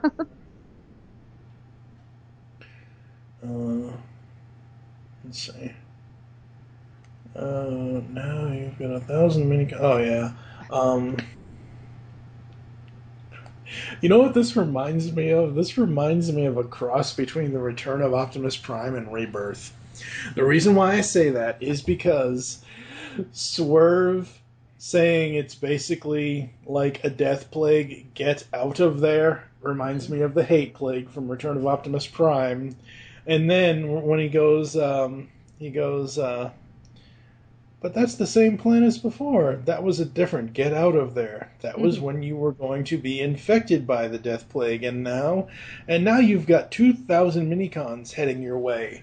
Reminds me of the very opening scene of Rebirth of G1 where one of the Transformers says, I make out about 100 blips and they're all heading this way. The Decepticons. Mm. The art on these few first pages, amazing. Like Swerve. Yes. Like I don't know who is on the This. Swerve stuff, but Oh, but that's Reyes right there. He's got. that's right. Yeah, Well, I'll tell because you he's what, got the Reyes rivets. did He's got the it. rivets. Okay. Well, I'll tell you what, James Reyes did a damn good job making Swerve look serious Yeah. because every other time Swerve has never been serious, and that's one thing that James Reyes really did Hmm. work out very well. Um, let's see here. Let's see. We're in the Dead Universe. Optimus and Rodimus are having a discussion. They're always Um, talking. Well, yeah. okay. Good old Rodimus. Here they are, like in the Uh, heat of battle, and he's trying to pay to know. attention to him. You know, it's awesome. Yep. Um, This the whole night beat thing of him trying to, because you're just like Rodimus, what are you doing? You bringing this back to you again? You know, so. But there's a good point to why it happens. So. oh, absolutely. Um, and we jump back to Cybertron, and we jump to the Crystal City. Wow, that's interesting, considering it's been demolished. Um, Yeah, there's no so, crystals, is there? no, not at all. There's not even really a city there either. So we get Shockwave, Galvatron, and Metalhawk with Waspinator. Hmm. Which that panel look okay. I can see that it's not like Metalhawk is not touching Waspinator, but Waspinator flying in next to him makes it look like he's either coming out of Metalhawk's chest or Metalhawk is guiding him somehow. It's like, hey, Waspinator is now a kite. Let's go fly Waspinators, Let's. ladies and gentlemen. I wouldn't mind a waspinator kite.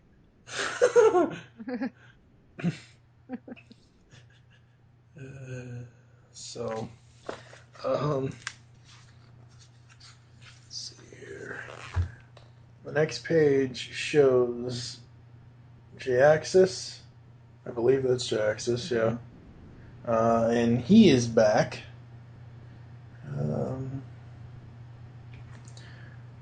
so there's that. I'm surprised. Well, is RC still around, or did she get vaporized? And I No, remember she's seeing she's her around. She's vaporized. just missing some parts. Okay, I was She's gonna say missing her because. leg. Oh, okay. I was gonna say, well, maybe she should hop on her one leg over there to try to give Jaxus a good talking to. Yeah, she probably could be totally limbless if she knew Jahaxis was around. She would try to work it, you know. So And I gotta say, until this comic series, I knew of the character of Nightbeat, but I never really cared about him until this series. Until like those flashbacks in earlier issues of More Than Meets the Eye, and seeing him here. I mean, he's pretty awesome. I like Nightbeat. I really do. I see now where our buddy Ryan gets his Yeah. personality Oh, from. yep, Ryan. Right. Yeah, I see exactly exactly why Ryan likes Nightbeat. Yeah, he's coming into play a lot more after Dark Cybertron, so you'll see some more of him as well. Yeah. Um, so let's see. We go to Goldbug and Galvatron. That panel where Galvatron is supposed to be laughing. Mm-hmm. That looks weird. Because Galvatron, yeah, well, Galvatron's insane. We all know that. Well, we all know he's insane, but just see, he's a lot of the Decepticons are bots that should never smile, and when they do, you should be more scared of when they smile than when they scream or frown. That's And true. that scares the living crap out of me seeing Galvatron smile. Because it's just so creepy looking. It happens. Yep.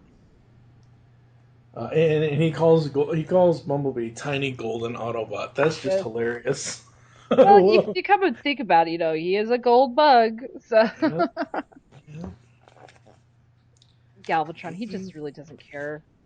He's up there to impress anyone. Nope, not really. Let's see here. So we have the Galvatron Goldbug fight, and then we head back to Yeah, a lot of fights. A lot of fights. yeah, a lot of fights. There's a lot of fighting going on. What thing we should mention here is Mhm. poor old Megatron. He is split two. Literally in half. Not the lengthways that we already saw. They could only use that once, you know. But he's cut at the torso. Yeah. And you know what? Megatron still's got some fight in him. Even though he's only half the man he used to be. Oh, see what I did there? It was horrible. I apologize, people. It reminds me of like if you cut, not necessarily cut, but if you pull Lego men apart from their torsos or from their legs. But it reminds me of like, you know, having a Lego man with just the torso jumping up. Oh no, I know what it was. It was where Daffy, he cut himself in half. That's what it was. And he started jumping. You could see Daffy Duck's torso. I'll have to find that. But oh my gosh, that was way back when. Yeah, that was in olden times. So we go back to the Lost Light. We have Ratchet and Ultra Magnus and Skids. See, I remembered him this time. Yay! Skids and Brainstorm. Skids. I just... If they had called him anything else, I'd be alright, honestly. What's wrong with Skids? He's been around. I can't get past that ice cream truck crap. You're going with Michael Bay stuff, and that is bad. I know. You do not compare Michael Bay stuff to IDW stuff. No, I know.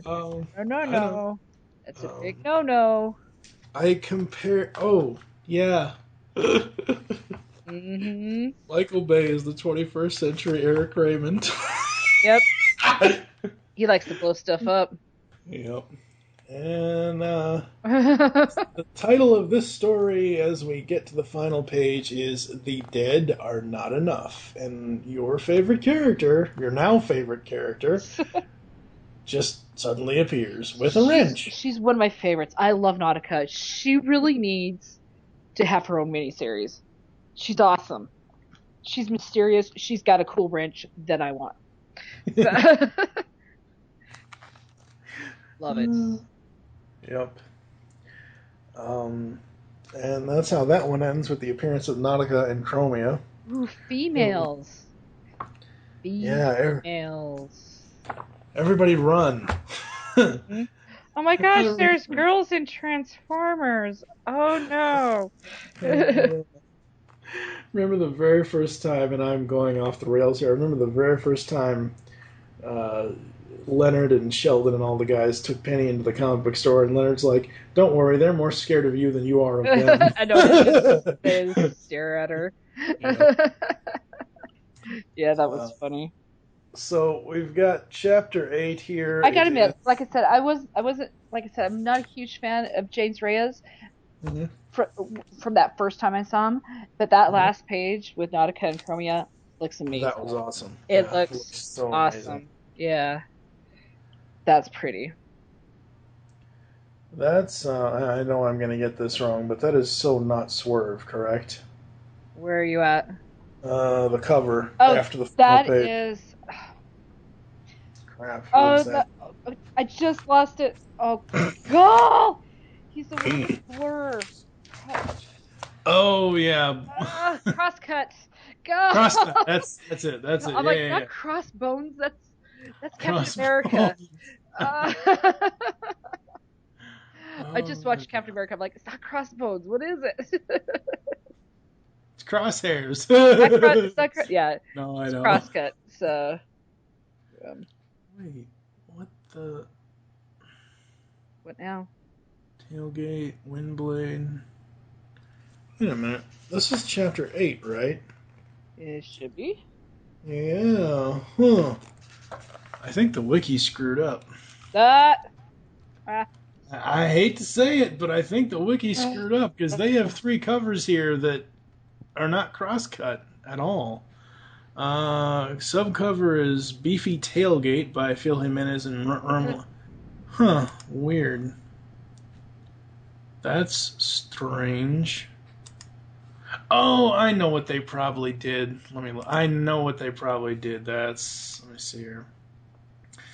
Oh, you sneaky little bastards. That's what they did. No, there's nothing wrong with the wiki. What? They took the trade people when they you sneaky little bastards. When they made the trade, instead of doing a a different cover for the next issue right here, Crosscut is from issue 7. See, I thought Oh, I thought okay. it was previewing issue 8. Or chapter 8, but okay. Okay, No, there's nothing wrong with the wiki. I'm sorry. I take it back. You don't have to get after McFeely now. Is that a postman? McFeely. No.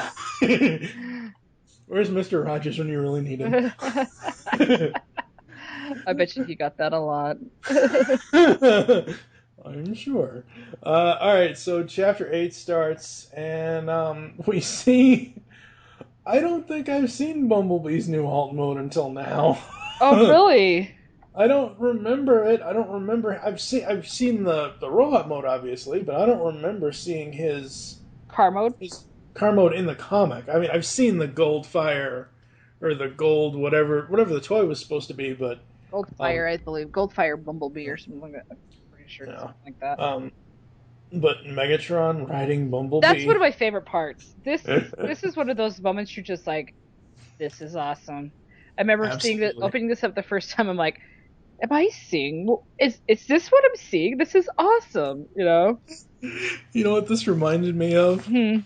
Of the Old Spice commercial. The very end of it. I am Megatron. Now look at your man. Look back to me. Look at your man. Look back to me. I am Megatron. I'm on a jet. Oh, they need to bring that back. Those Old Spice commercials, really. Did you? Yeah. He did an ice bucket challenge. The Old Spice guy. Yep. Best ice bucket challenge. I'm not kidding, people.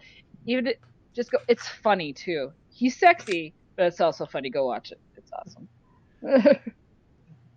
So Dark Cybertron chapter. Wait, 8. I want to talk about that Old Spice man still. Dark Cybertron chapter 8 is burning bright. So we have the Necro Titan standing around a bunch of fire. Fire! And then poor Starscream. Everything I ever worked for, everything I ever wanted gone. And you? Making deals with Scoop even as you framed him for sabotage? Classic move. You wanted to out Starscream? Starscream? Well, You did it. the city's yours, Rat Trap. I'm done. Hiya, boss.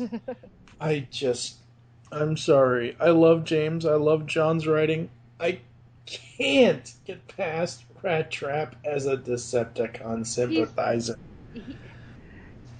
He's a rat. What do you expect? He's living up to his name.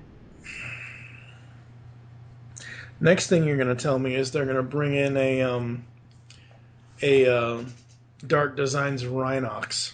Oh, they already have Rhinox in here. Oh, spoiler! If you haven't watched Beast Machines.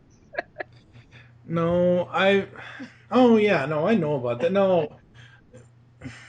All right, another tangent in this God knows how long podcast.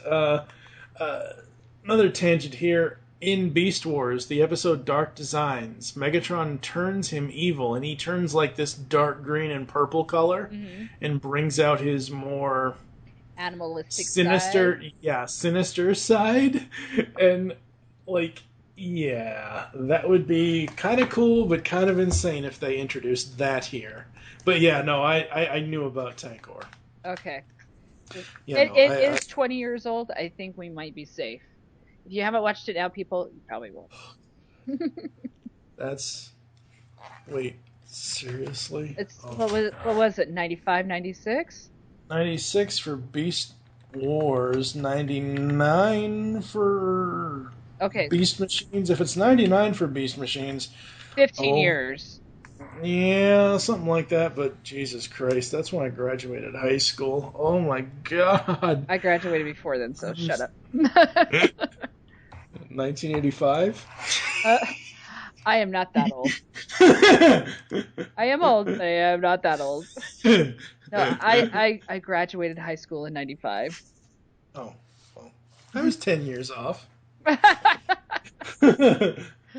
No, right.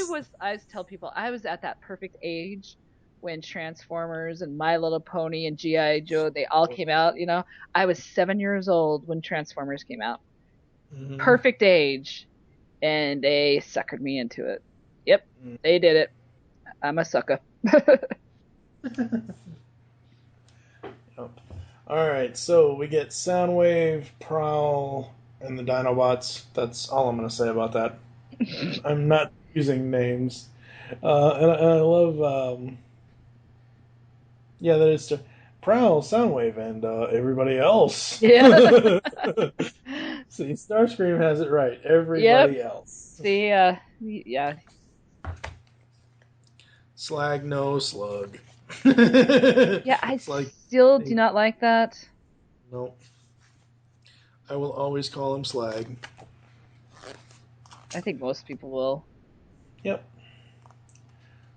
So I guess we should get to the meat of this one, where Cup has returned. Again. Yeah. I do love Cup. He's one of those characters that every time he's around, I just love him. The old fidgety Clint Eastwood wannabe, gotta love him. Well, the circuits I owed blowing dim wittery. Oh, Lord. And we also see Windblade here. And this is what I was talking about way back when we were doing the Windblade series. I'm sorry, Sarah Stone is the only person I want to see drawing and coloring on Windblade and her design, because Windblade looks horrible here. Well, you got to understand, again, I hate to mention this, these are packing comics with toys. So she has to look like her toy design. I understand that. I'm just saying. I know. I'm just repeating. If they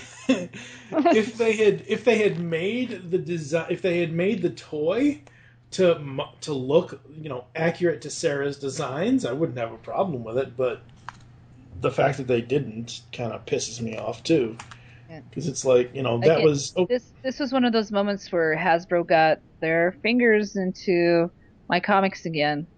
Mm-hmm. Don't like it. Hasbro, I do like your toys, but you stay out of the stories. Yep. James and John know what they're doing. Yep. And what other apostles may be working on this? uh, so we go to Wake Up Metroplex, and his right eye is going to burn bright. Burn bright. I love that look. As creepy as the empty void of his eye was that was all ripped out last time, I love the bright light coming out of the dark tunnel. That's awesome. It looks good. This looks good. I did like this. Yeah. Mm-hmm. And so so for people who haven't listened to the Windblade series, first of all, go back and listen to it. It was awesome. Second of all, Windblade is a city speaker. She is trying to help heal and bring Metroplex back to life. So that's her story. Why is Megatron holding himself? Oh no, I'm He's sorry. Not holding that's himself. Prowl. That's Prowl. Where are you looking at? It's the second to last page. Sorry. Oh no, that's Bumblebee holding him. No, that's no. The panel below that. Look at Prowl and look at the gun. It looks like Megatron's. Oh, it looks like Megatron's gun. Okay. Yeah. Okay, gotcha. And at first I thought it was Megatron, but yeah. Bumblebee is holding Megatron. Yeah, his upper half. Oh my god. How is... I know we've talked about this before on many other podcasts here on the GeekCast Radio Network, and I understand in other podcasts and everywhere else. I understand that the spark is the lifeblood of the Transformers, but seriously, it does not look very comfortable for Megatron's life not having any legs. I know. The thing is, I still wouldn't mess with them. Megatron could do some damage no matter what shape he's in. You know. I do like his kind of turn here, where he says, but first we save everyone we can. Mm-hmm. I kind of like the trend of them, not just the comic creators, but Hasbro and, well, it's not the Hub anymore, because it's become Discovery. We'll talk about that later. We'll do a whole podcast on that later. I love the Hub. Yeah. I'm not sure if I'm going to love it so much now that they're transferring back to... I'm just sad because one of my favorite shows pretty much has no way of coming back now, and I was hoping. So no more FIM for you, huh? Huh? FIM? Friendship is magic. Oh, no. People would be idiots if they got rid of ponies. That's a product right now. Okay. No, I'm talking about Dan Versus. Oh. It had 3 wonderful seasons, and I was hoping it'd come back, and I don't think it will be. Go watch it. It's funny. Love it. All right, so let's see. Where are we? So we get Megatron and Bumblebee trying to save everybody. Another big battle, and the final page for this chapter is Titan versus Titan. Yeah, I think that's so cool. Yeah. I love that picture right there. It really is. I mean, just having Metroplex, like, Bamf. Yeah. I guess that's what you could... Bamf. He's just face to face with the Necrotitan. It's awesome. I love it, you know? It's... Oh, God. It's so very awesome. And then the subcover for this issue was Cyclonus's boyfriend. Oh God! You're gonna go there. You're gonna go there. What now? Now I remember when I saw this cover for Chapter 9, I was confused as all hell. Why? Prime versus Prime, it's a Prime problem all over again. When I saw this cover and this solicits, I was like, wait, what? I love it. I love it. I love it. I think it's cool. I was just confused as all hell. I was like, what is going on here? But no, it is a very, very cool cover done by Casey with Joanna on colors. Um, you can obviously tell it's two very different Optimi because of the color. I mean, the one on the left is kind of like a orange red on most of his body, and then the other one is like fire engine red. So it's absolutely an awesome cover. So we pick up with the Battle of the Century. Titan versus Titan. And this splash page is amazing. It's beautiful, yeah. That's again the Titan. Oh, it's just beautiful to see two these guys. I'm a sucker for boxing robots, but I mean, the colors and yeah, it's just nice because you can see. I'm not sure who the jet is. I'm guessing Thundercracker because it's purple, but I'm not sure. No, Not Thundercracker, Skywarp. Skywarp, Yeah. Thundercracker's on. And when they've got Swoop, I just noticed Swoop is over there. Mm-hmm. I did not notice Swoop. But you can see just how big these guys are. Yeah. You mentioned you like giant fighting robots, and all I can think of is that last page on the previous chapter. Rock'em Sock'em Titans. There's nothing wrong with that. Nope. Not at all. All right, so we get to the battle scene, and we see Hound. See, okay, this was again one of my few issues of the series. Hound hasn't been mentioned at all. I don't even can't remember if he was even mentioned on the Last Flight. In previous issues, I do not remember Hound, and I apologize if you guys remember. I remember the alt cover from one of the previous issues from Where the Meets the Eye had Hound, Gears, and Huffer on it. But yeah, all of a sudden he's an important player. Yep. And I don't know. I don't know. So so it's all of a sudden he's just thrown in here, and I just don't know. So we go back to the good universe. Oh, I'm sorry. I mean the dead universe. I know you like the dead universe. I only like the dead universe because it's Livio. I love Livio's art. I really do. I like going back to the dead universe because I know someone's there. Yeah, we all know. We all know you have an obsession with the giant purple not Decepticon. And we have Nova versus Orion. And Nova can shapeshift. Well, Nova pretty much has the dead universe under his control. And he can bend it and shape it any way that he likes. And he proves his point right here that he can even turn himself into other people. So he can deceive other people. And yeah. Yeah, it's pretty much what every soap opera evil villain character wants to be able to do. Yeah. And we get, we see, Sentinel, we see Zeta, we see him then turn into Optimus. Yeah, that's where we get the cover, and it's awesome. That's where we get the cover, and that is amazing. Absolutely love that. As I was reading through this on Comixology, the art changes because it goes in the guided view as it goes panel by panel. The art changes weren't that bad. I still wish we had a whole comic with just Livio. I really. Well, we do. We have what? Monstrosity and Autocracy and Primacy. Yeah. I understand that, but I'm saying like an entire More Than Meets the Eye issue with just Livio art. Okay, gotcha.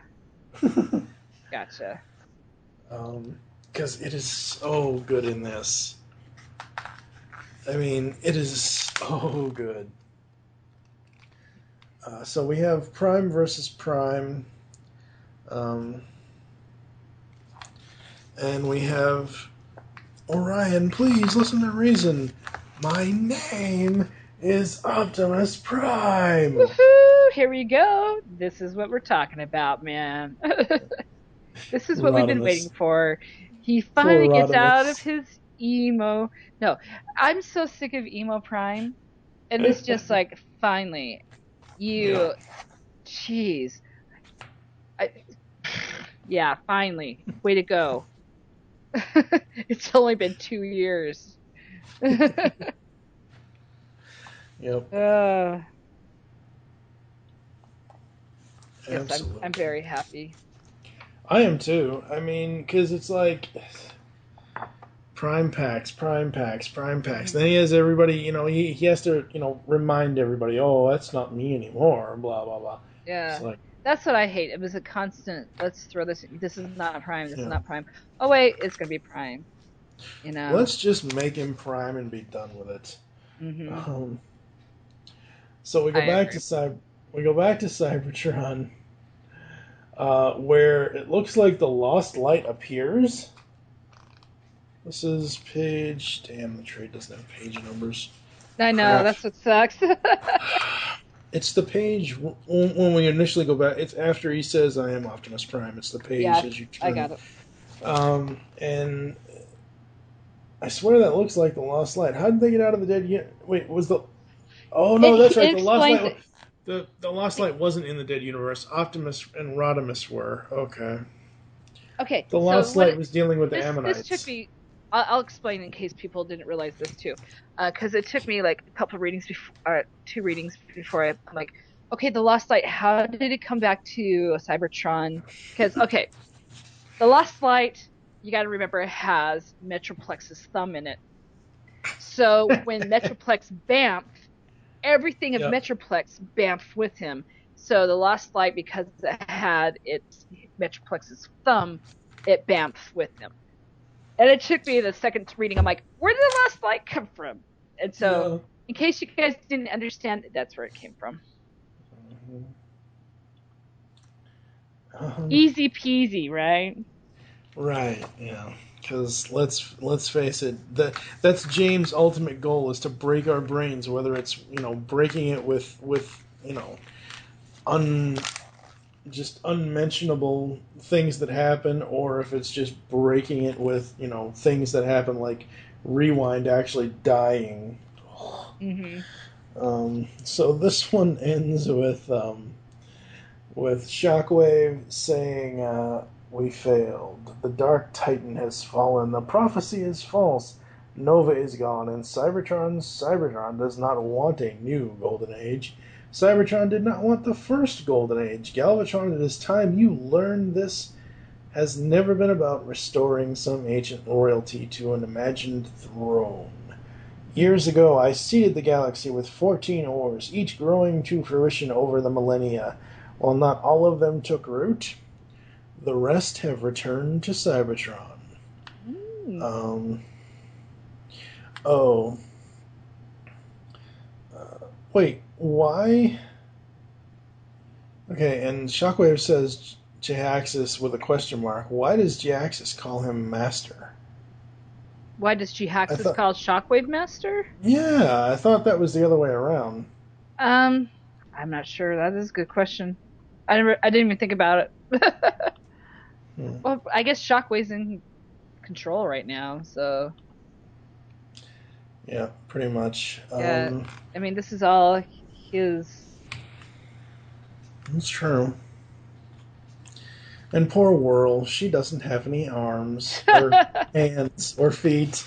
I saw this cover. This was when I was getting them singly. This was the subcover, and I absolutely love the subcover for this because it's basically showing Whirl what the toy should look like with that subcover. World's awesome. Yep. And we've got Chapter 10. We got more Dead Universe stuff. We've got... Oh, actually, before we get to the Dead Universe stuff, I didn't notice this at first because, again, blue and red bots standing together, sometimes they blend for me. But it's finally what he always wanted. It's Blur and Swerve. Yes. Serving the masses. Yep. And Blur's just giving him look like, who are you? What do I? Am I supposed to know who you are? You know. Absolutely. Yeah. But look how happy Swerve is. He hasn't been happier. Oh, absolutely no. And you've got, like I said, Swerve, Blur, Whirl and RC are arm wrestling. I love that. That was awesome. This is probably one of my all-time favorite covers. Whirl and ladies and gentlemen, look at the cover to issue number. I forget. What is this? This Number is 10. Rid. It's chapter 10, so it's issue 10. Right, but so... I'm trying to think which. Oh, okay. So 22 plus 5 would be 27. 27, yeah. Issue 27 is Whirl and RC arm wrestling. Now think about that for a second. Yep.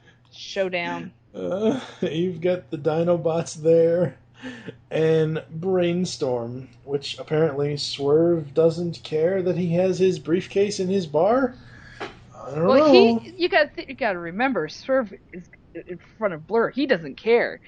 He just wants Blur. You know? That's true. That's true. All right, so we get the Dead Universe stuff. That's probably like one of my all-time favorite covers, to tell you the truth. It is. It really is. Anytime they show Swerves or even Blurs and they make it look like Cheers, I absolutely love it. I know. It's just like, I want to go to this bar. Every bot knows your name. Oh, man. It's absolutely amazing. Alright, so the Dead Universe stuff happens where, let's see here, Rodimus says, as you feared, Gorlin Prime has disappeared. Is that Wheelie? It's Wheelie. It is.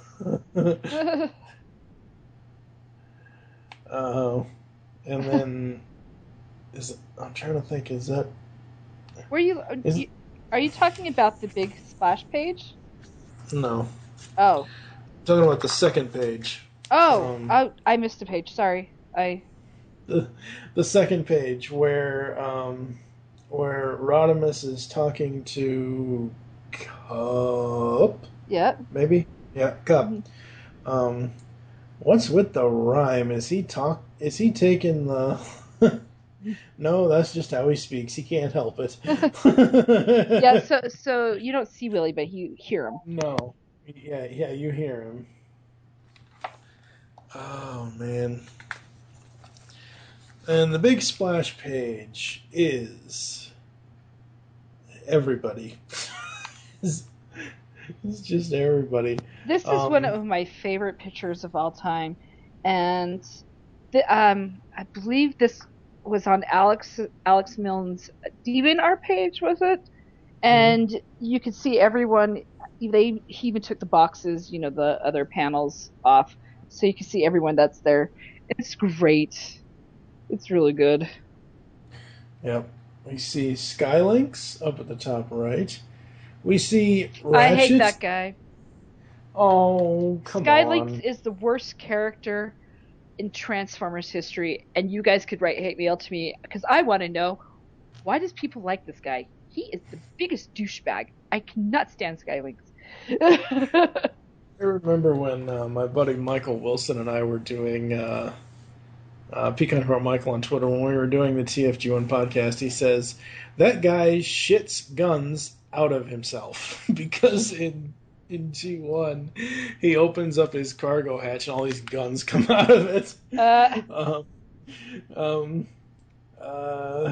Let's see here. So what's again, look at the left-hand side of this page. You see on the, not the very bottom, but the middle of the big page, you see Ratchet and Soundwave next to each other. Now, wait, there's Ratchet. Oh, there's Soundwave. Okay. Soundwave's right there to his right. Okay, now I know they're a little bit size difference on the two of them, but Look at the two of them. Look at both of their chests. Now tell me that's not a cassette deck on Ratchet. Okay, well, maybe he likes to listen to some good old, classic jams. Maybe. Yeah. Maybe. So, You know what? I gotta say this now. I think one of the reasons why I like Livio the best out of this entire run for artist is because his art is so simplified. It's sleek. It's God, Rekgar, sleek, sexy import, great. Um, it's very sleek. It's very uniform, and it's very simple on itself. Whereas the art for the rest of the books it's just some of it's just too busy. I don't know. It no, just but see, I might agree with you some places, but not here. oh, I okay. love this I love this whole page because, No, I like the page. I'm uh, talking about just in general, oh, okay, comparing the two art styles. One of the okay, reasons why I like Livio's. No, I love this page. I'm not saying this page is too busy. It's supposed to okay. look busy because there's everybody there. No, no. I'm saying like if we go to the next page, the panels just there's too much going on, and I understand there has to be a lot going on because it's a huge event and we're almost at the end of it and everything else. But it just I don't know. You don't know? I don't know. I don't know. I love it. So I think it's great. we get back to the dead universe, and let's see here.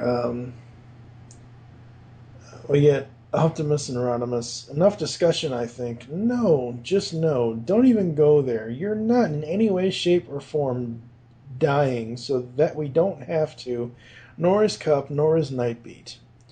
Cyclonus, I noticed you didn't say anything. He's a man of few words. Actually, I was going to say, I think I can hear something. You know what? So can I. It sounds like shouting, not shouting, singing. And And everyone knows that Cyclonus loves his skiing. yeah. And again, when to be most fearful of not, or even people who are Decepticons, is when they smile. Because while I love Livio's art, that creeps me the hell out. Oh, he looks beautiful. That creeps me the hell out. Mm-mm. Mm, Uh, mm-mm. You'd be wrong.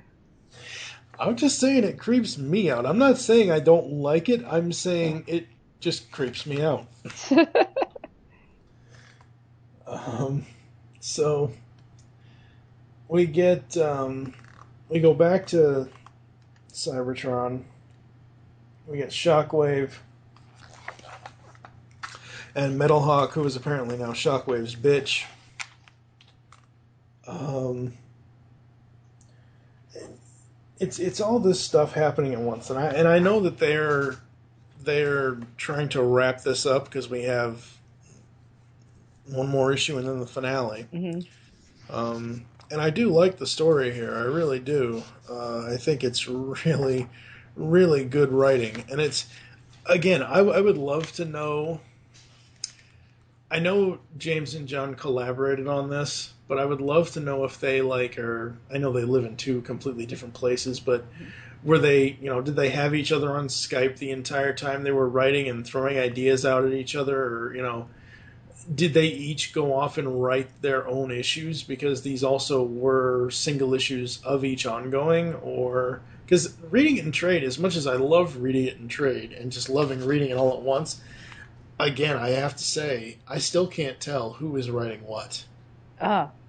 Like, I can't, okay, with Rodimus and Cyclonus and the More Than Meets the Eye crew, Hmm. I can kind of tell that it's obviously James because sometimes it's that really, really sick sense of humor of his. But some of the Robots in Disguise characters, I can't tell if it's just John doing it or if it's both of them. I don't know. Maybe it's just something I think they I'm did thinking of. collaborate fairly well with it. That'd be No, they interesting to did. ask him. Yeah. All right. So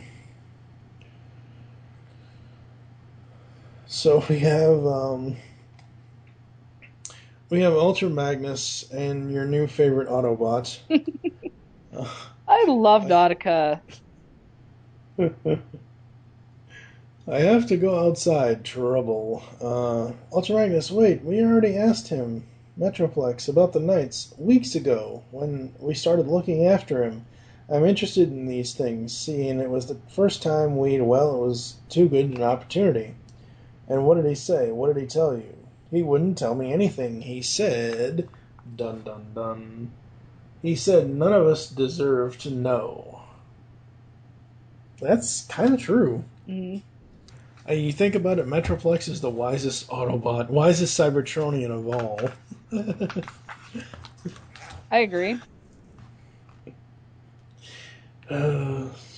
So we get more Starscream, and is that Scoop? Yes. That's Scoop.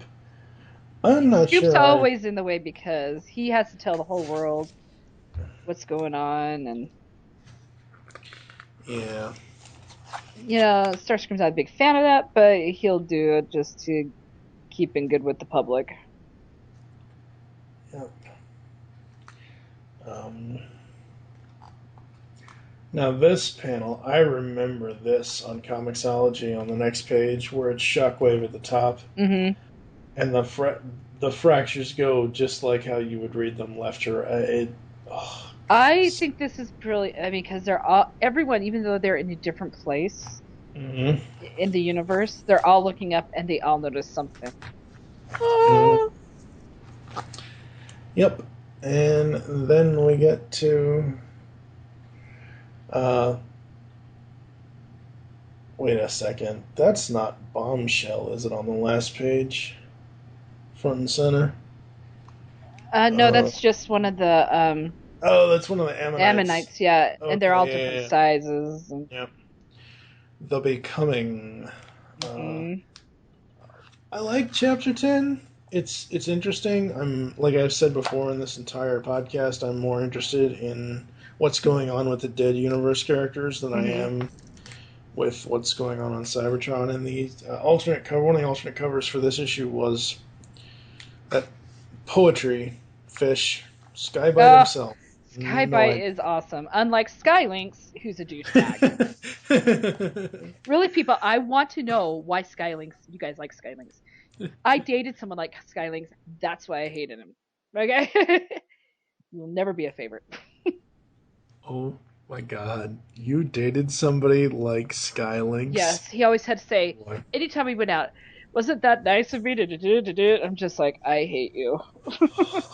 Hence why we're not together. Wow. Yeah. Did they... Alright, so we're at Chapter 11. This is the penultimate chapter before the finale. Did IDW change this cover? Which one? The Death of the Hero? Nope, because I have this one. Right, but I swear when they released the... I don't think it was solicits. They put an image on Facebook, and then I saw a completely different image. It didn't... All as they changed was the word. Instead of saying Death of a Hero, it said Fall of a Hero. No, it said Death. I'm pretty sure. Okay, well, either way. I am pretty sure about that. No, I'm saying that, yes, it did say Death, but then I'm pretty sure that there was one image somewhere that basically just changed Death to Fall of a Hero. Because, Hasbro, toy company, death is not something that they want to talk about, Yeah. And we'll get to... Okay, because I remember when this came out, everyone was trying to guess who was going to die. Mm-hmm. I did not hear anyone guess who actually died because they're just like, Hasbro wouldn't do that. We were wrong. Yeah. So we'll get to that here shortly. Oh yeah. And I assume because it's a giant Autobot symbol, when I first saw it, I'm like, uh-oh, Optimus or Rodimus or Bumblebee or one of the Autobots is going to get it. Alright, so we start out on at Iacon, and apparently this is several months ago. So we're starting out this issue with a flashback. Yeah. We start with Brainstorm. And we'll announce this is like the one book that's all done by one artist. Mm-hmm. That's just like, so that I like that. That's kind of nice. Absolutely. So we get the full-on splash page of Metroplex, Ironhide, the Ammonites, and yep, there's Whirl. Who else is on here? RC. I don't think that's... No, that's Rung at the bottom. Okay, you got Swerve, you got RC, you got Whirl, Jetfire, and Metroplex. You got Cosmos in his UFO form. Yep. You got Slag there. Yeah, I'm looking at the bottom, the middle section, right to the left of Black Planet. Is that Rung? I assume that's Rung, because I can tell the heights. Right next to the title. Oh, yeah. Okay, yeah, that's Rung. Saw the title of this. I'm like, Black Planet. Isn't that an old website? Who knows? Yeah. There's a website for everything these days. Yeah. So, I love that splash page, though. Seeing that giant battle splash, that's awesome. We get to the Lost Light again. And Ultra Magnus, Hell's Bells, they're everywhere. Only Ultra Magnus could get away with a line like that. Because Ultra Magnus is awesome.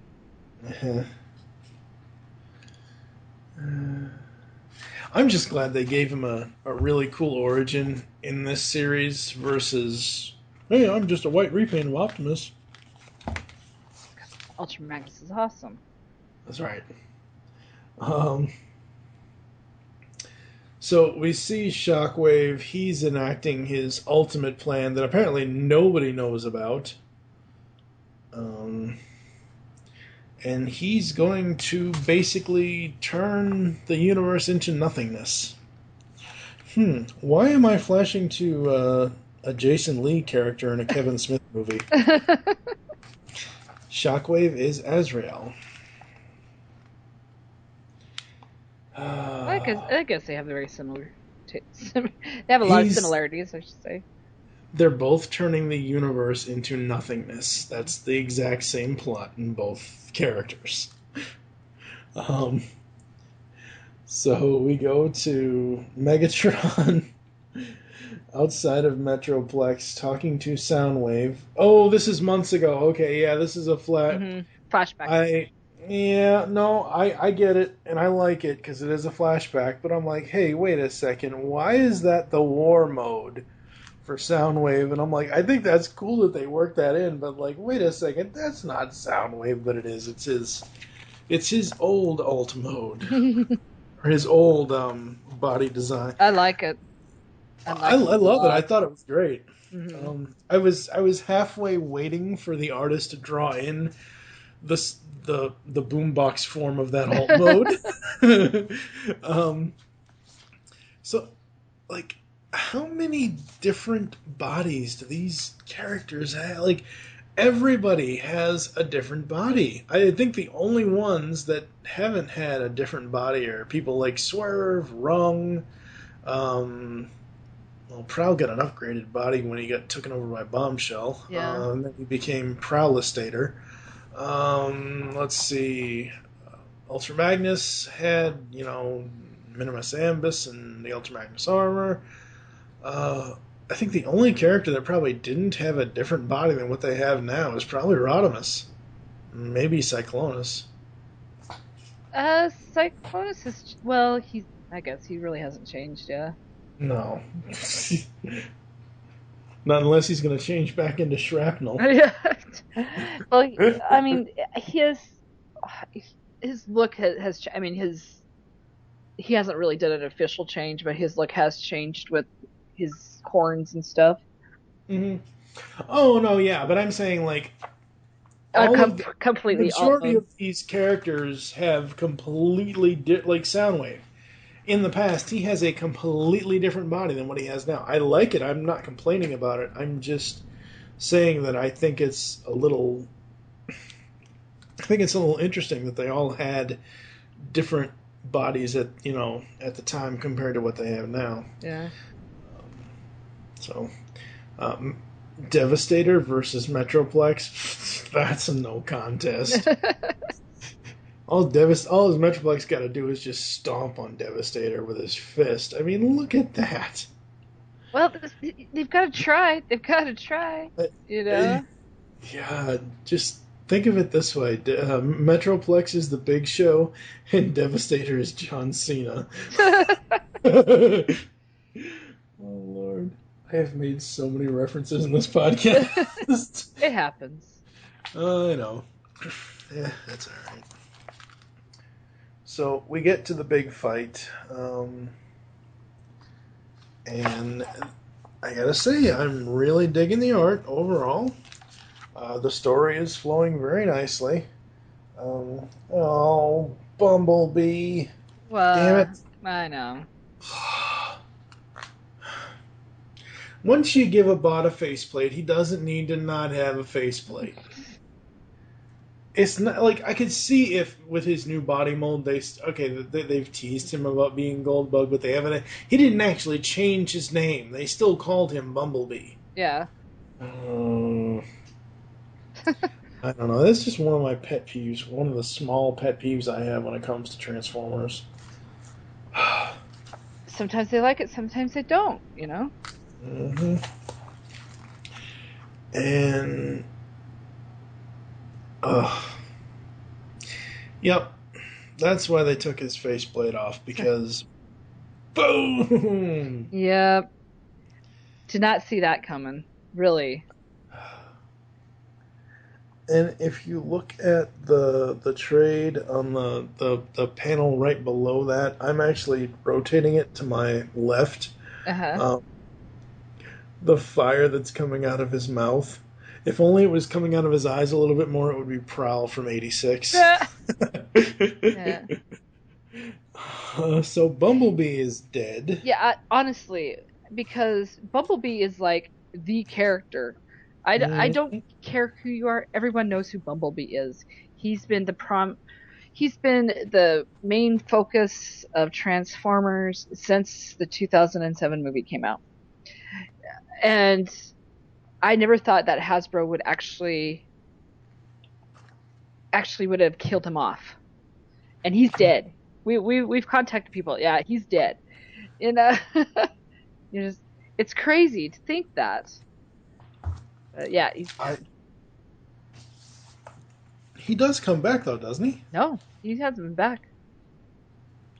He's not back. He's not back. That's right. That's right. Oh my God. He is gone. They've gone, because right now, as of this recording, issue 33 just came out of More Than Meets the... Well, has Rid 33 come out already this month? It comes out tomorrow. Oh, well, that would be a week from now. But anyway, yeah, I mean, we're 33 issues into the both ongoings, and the Rid ongoing... So they went 28, 29. They went. They're about 6 issues in of no Bumblebee. Wow.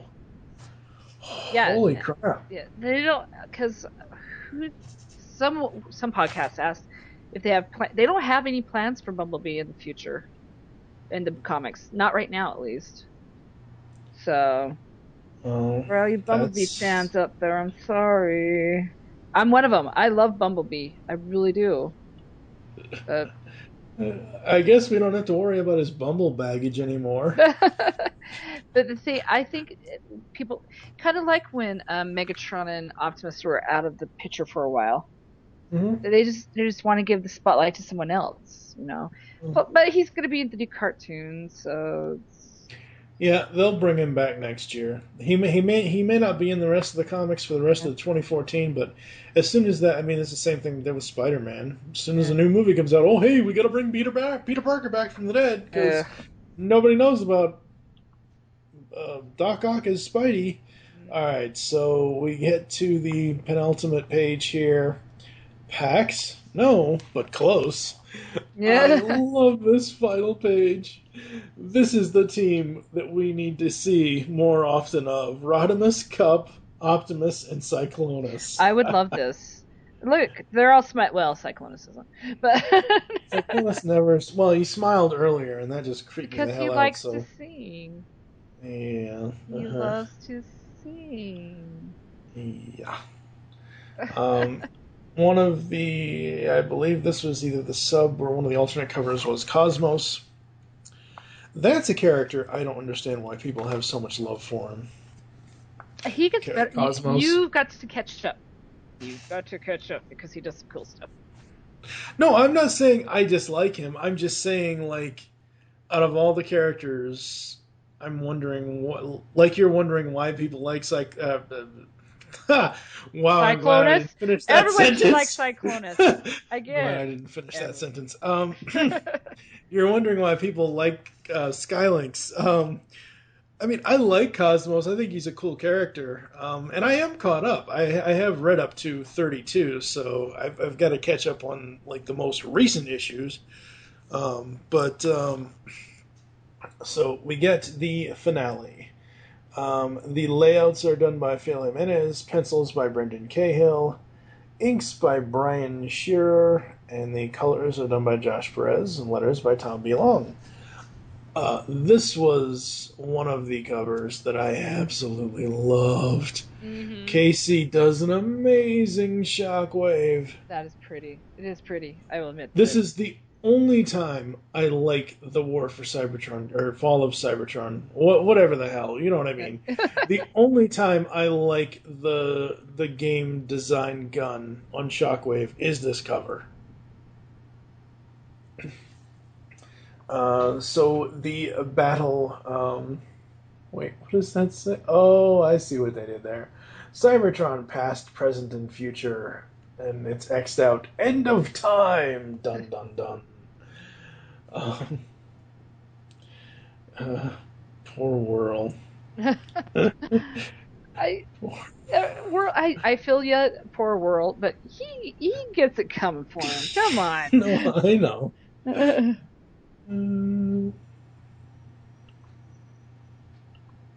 Yeah, I mean, I just... It's so hard for me to not compare Whirl to a certain person we know, because everything he is saying right there in that middle panel is something that that person would say. But they're so evenly matched. God, I can hear her in my head. Get out, get out. All right, so the next page we get...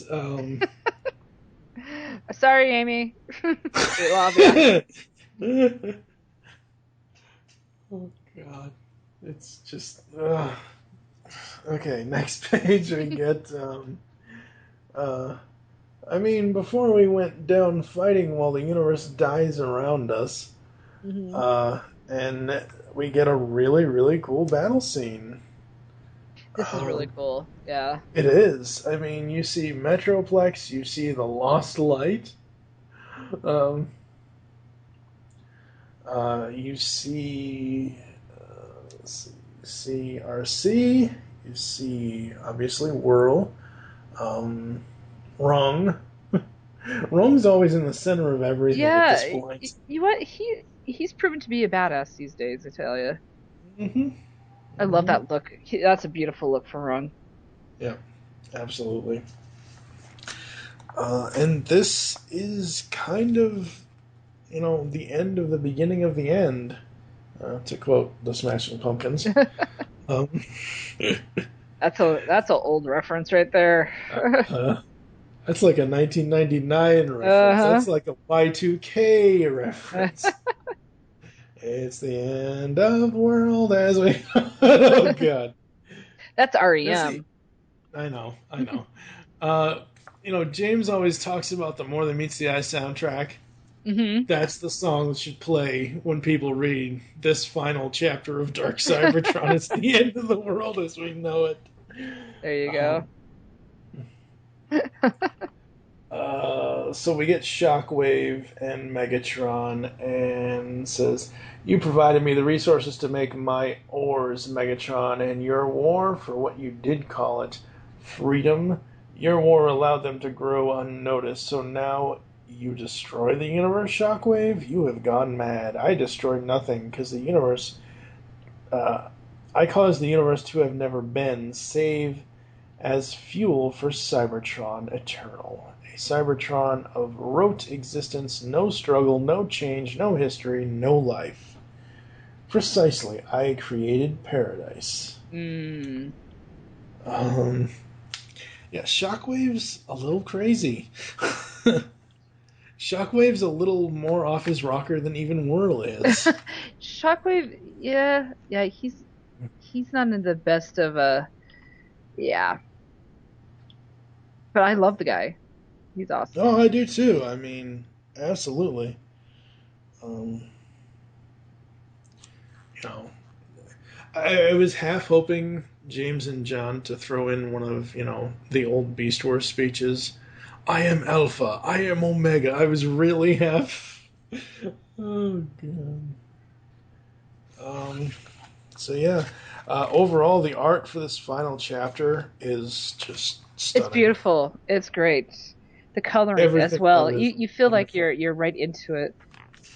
And the whole characterization of Megatron. It's it's amazing. So refreshing. Oh, it is. It's so great. I mean, because you have Megatron basically fighting for survival. Because usually he's the one doing stuff to take over the world or to, to win, his war and all that. But this giant splash page with Shockwave in the middle, the Lost Light on the left, Metroplex on the right. Oh, that's so good. It's great. So many beautiful things. Yeah. That splash page is beautiful.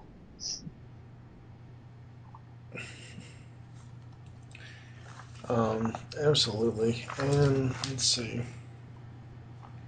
We go to We go to Rat Trap talking to I almost said Skylings. Damn, see, why you got Rat Trap's talking to Starscream.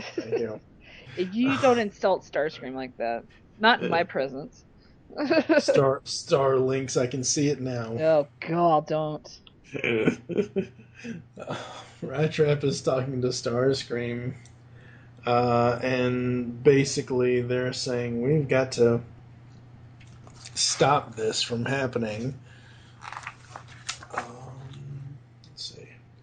Next one is Optimus versus Shockwave is cool, but it looks weird because usually it's Optimus versus Megatron or Optimus versus Galvatron, or hell, even Rodimus versus Galvatron. God, that's something I would love to see in this series. Rodimus versus Galvatron, that would be awesome. Who knows? Who knows? You never know.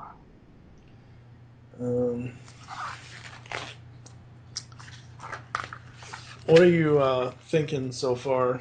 I'm thinking we need to talk about the big elephant in the room of this issue. Mm-hmm. And this is what ticked me off, is early solicitations.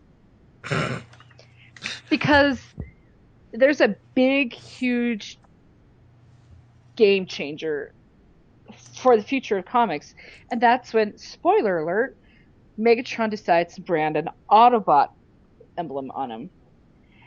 And while reading this issue, it would have been great if I didn't know about that. Because the way that he did it was beautiful. You're just like, what? Wait, time out. Because, like, some people I know, they don't read the comics, but I kind of tell them what's going on. Oops, sorry. My mic just went crazy. And I told them, yeah, Megatron's Autobot now. And they're like, what? What's going on? And I'm just like, exactly. So I kind of wanted to have that surprise again. But because of early solicitations, I was kind of spoiled on that. Yeah, That's the one thing. That's the downside about solicits is if you want to know the info, as far as like when it's coming out and what it's going to look like, you can go ahead and find it if you want. But if you want to be spoiler free, there's no guarantee that a solicit cover will not spoil you. And they really, their After the Dark solicits really did spoil a lot of stuff. You've got Optimus on Rid, you've got Megatron on More Than Meets the Eye. You've got Windblade in her own series.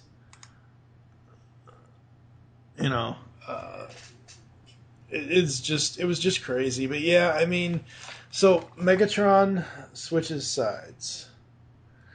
And this is the trend, honestly. Like right now, in 2014, between 2011 and now, this is the trend. Megatron, you look at Transformers Prime Beast Hunters, you look at the Predacons Rising movie.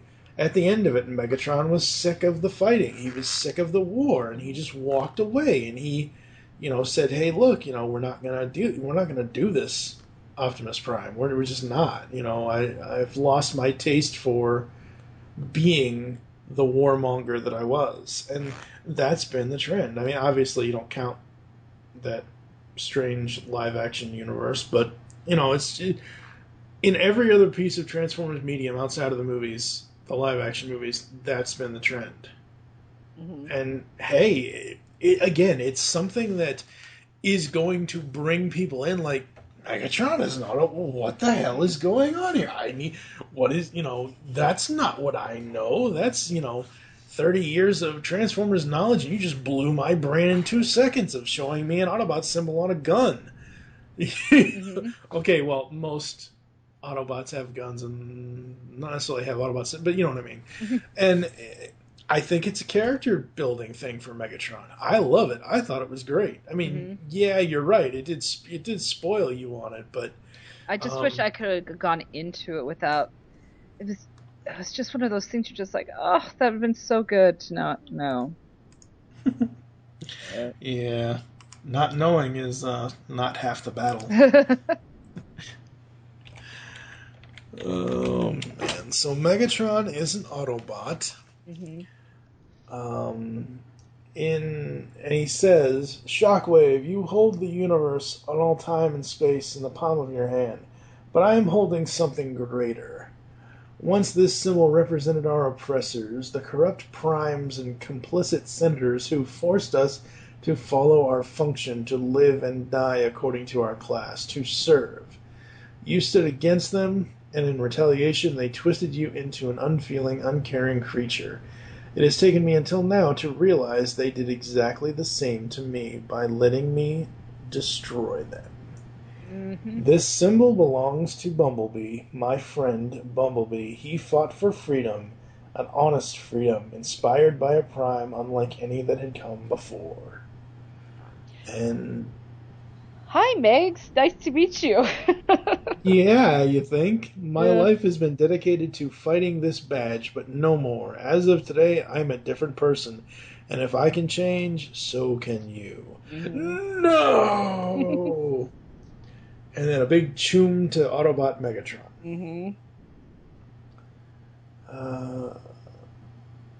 I really do like that panel of him. I think it's great. The only thing is this symbol, it looks like it's a piece of paper. Yeah, you gotta think he ripped it off of Bumblebee. Yeah, but if you go back and you look at Bumblebee, even in his oh Lord, where is Bumblebee? Where did he died in Death of a Hero? Although he died in Death of a Hero, but okay, no, I was gonna complain about the background color, but I just looked at it and it is the white. See, I thought it. I'm thinking of old Bumblebee. I'm thinking of Bumblebee that has You're thinking G1, yeah. But no, that's amazing. And poor Optimus, where's he going to put the Matrix? His glass is shattered.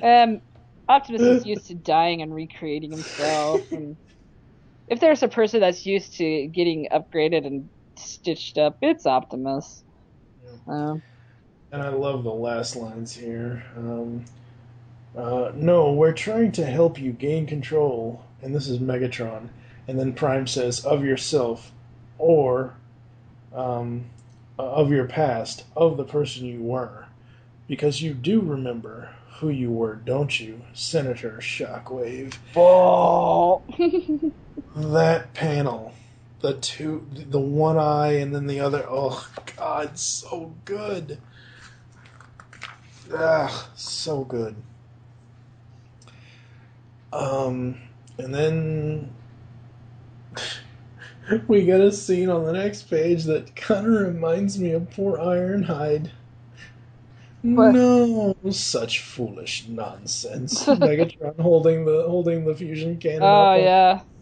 It reminds me so much of that picture. Oh God! But it's oh. You okay? They pull. No, I am. I'm just now looking because I didn't look at the top of the page, and now I am. Mm-hmm. They pulled a War Machine Iron Man move from Iron Man 2. Optimus and Megatron are at opposite ends of Shockwave, and they fire upon him, just like Iron Man and War Machine did on Whiplash and Iron Man 2. Good stuff there. Oh, Lord. Oh, boy. Alright, so where do we go from here? The Lost Light. Anyone order a last-minute rescue? Only Rodimus can say lines like that. And we see Galvatron, who is becoming the new leader of the Decepticons. What are your thoughts of this ending here? I think it's a good ending, but it's one of those ones. It's just like, it makes you want to go read the series again.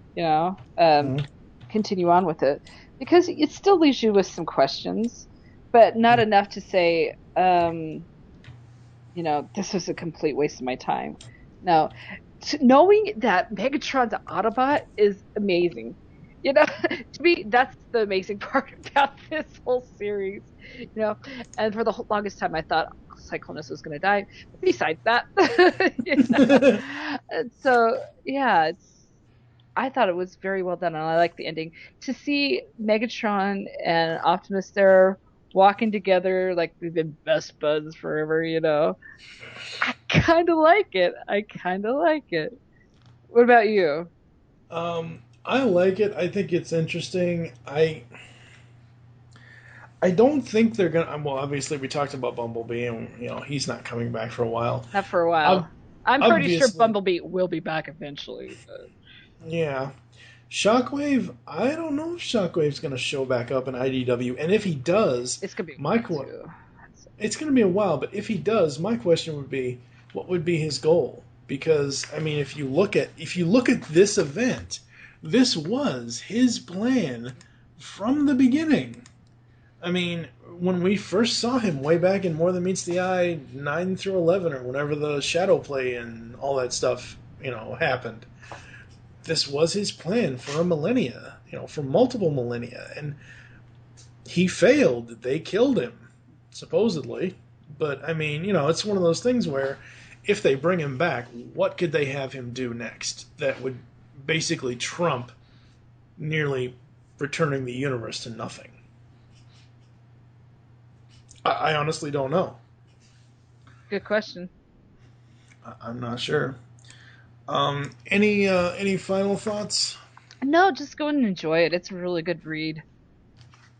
It is. Like I said, it's easier to read in trade form than it was. Yep. Because there was a couple of slow issues there. Like I said, the way they divided up, I didn't like it. But reading it in trade is definitely a lot better. Absolutely. Reading in trade is so much more enjoyable. God, the Windblade cover. What? That was Alex. Yeah, I figured it would be Alex. I'm looking at the gallery at the back of the book, and after the I love the one with the 3 girls. I tried to find that one, and I could not find it anywhere. Well, now you have it, because you have the trade. You won't have it singly, but at least you have it. I just love that.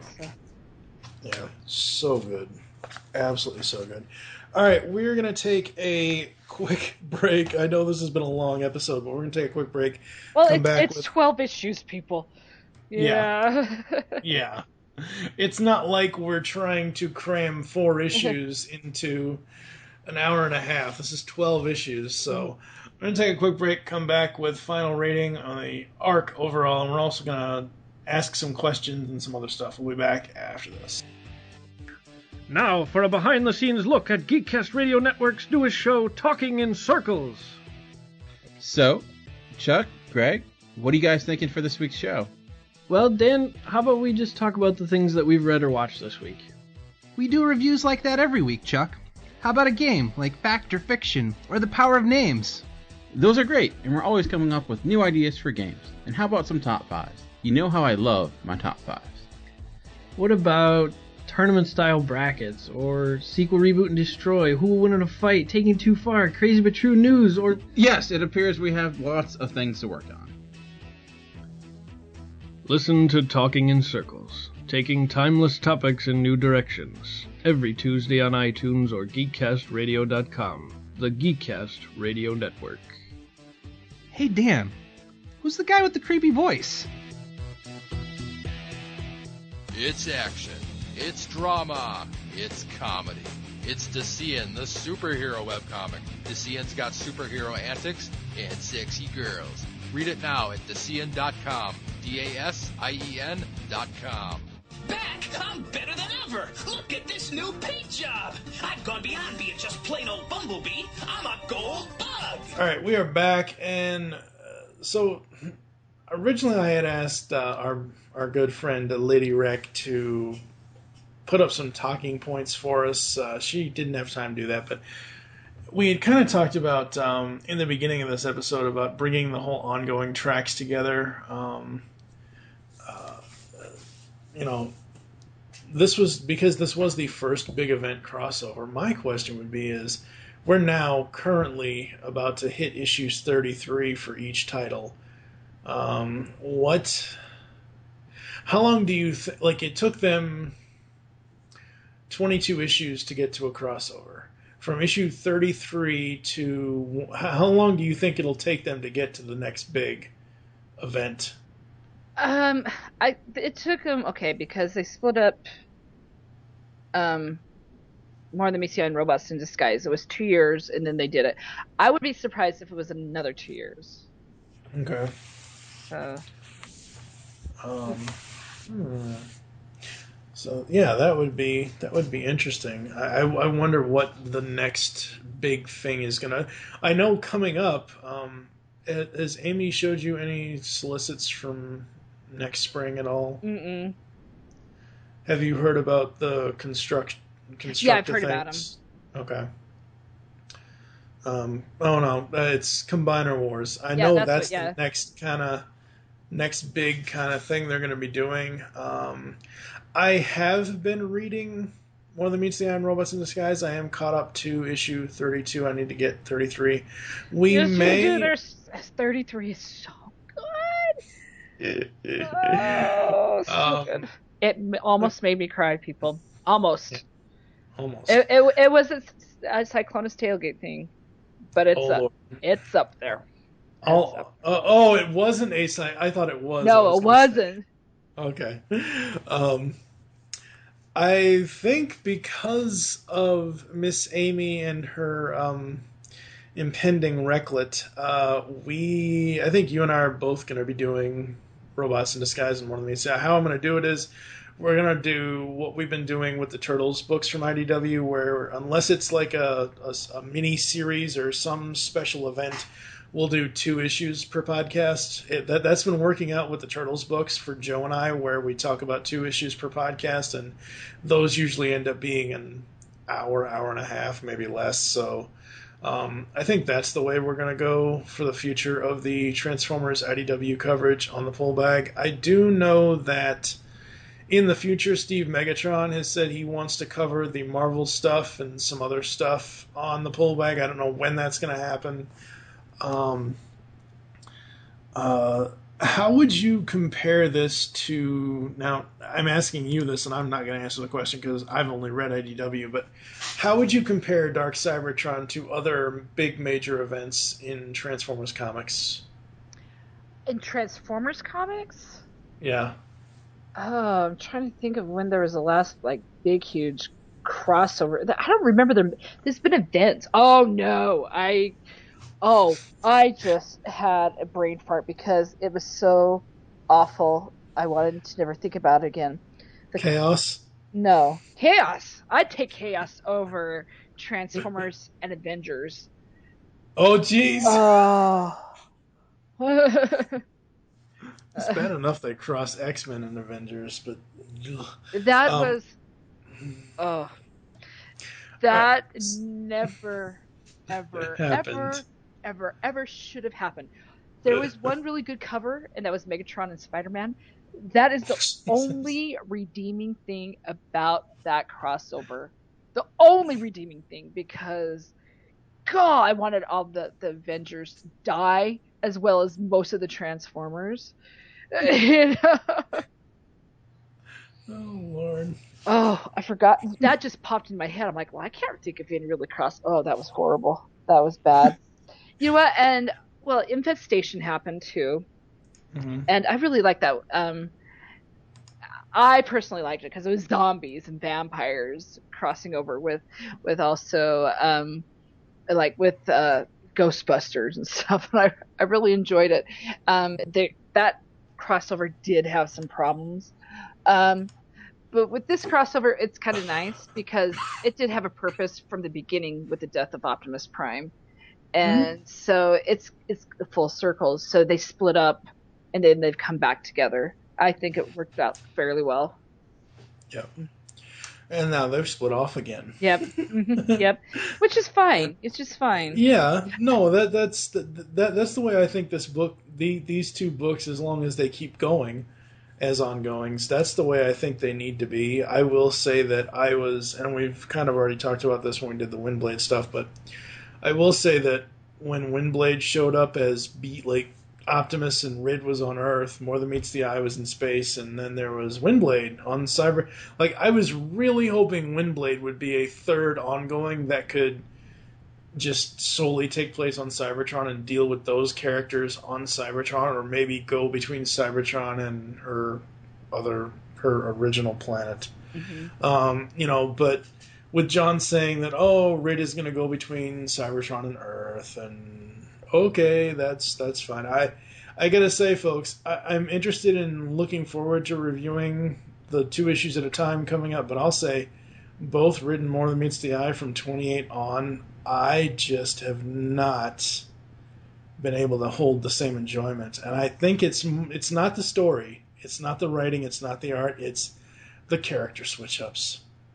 That's what's bugging me about them. So, I don't know. Overall, as an event, how would you rate Dark Cybertron 0 to 5 stars? Well, when I first read this, I think I gave it a 3.5. But that's because I read it one issue at a time. Knowing that I've read it in trade format, it was a lot better for me, I would say.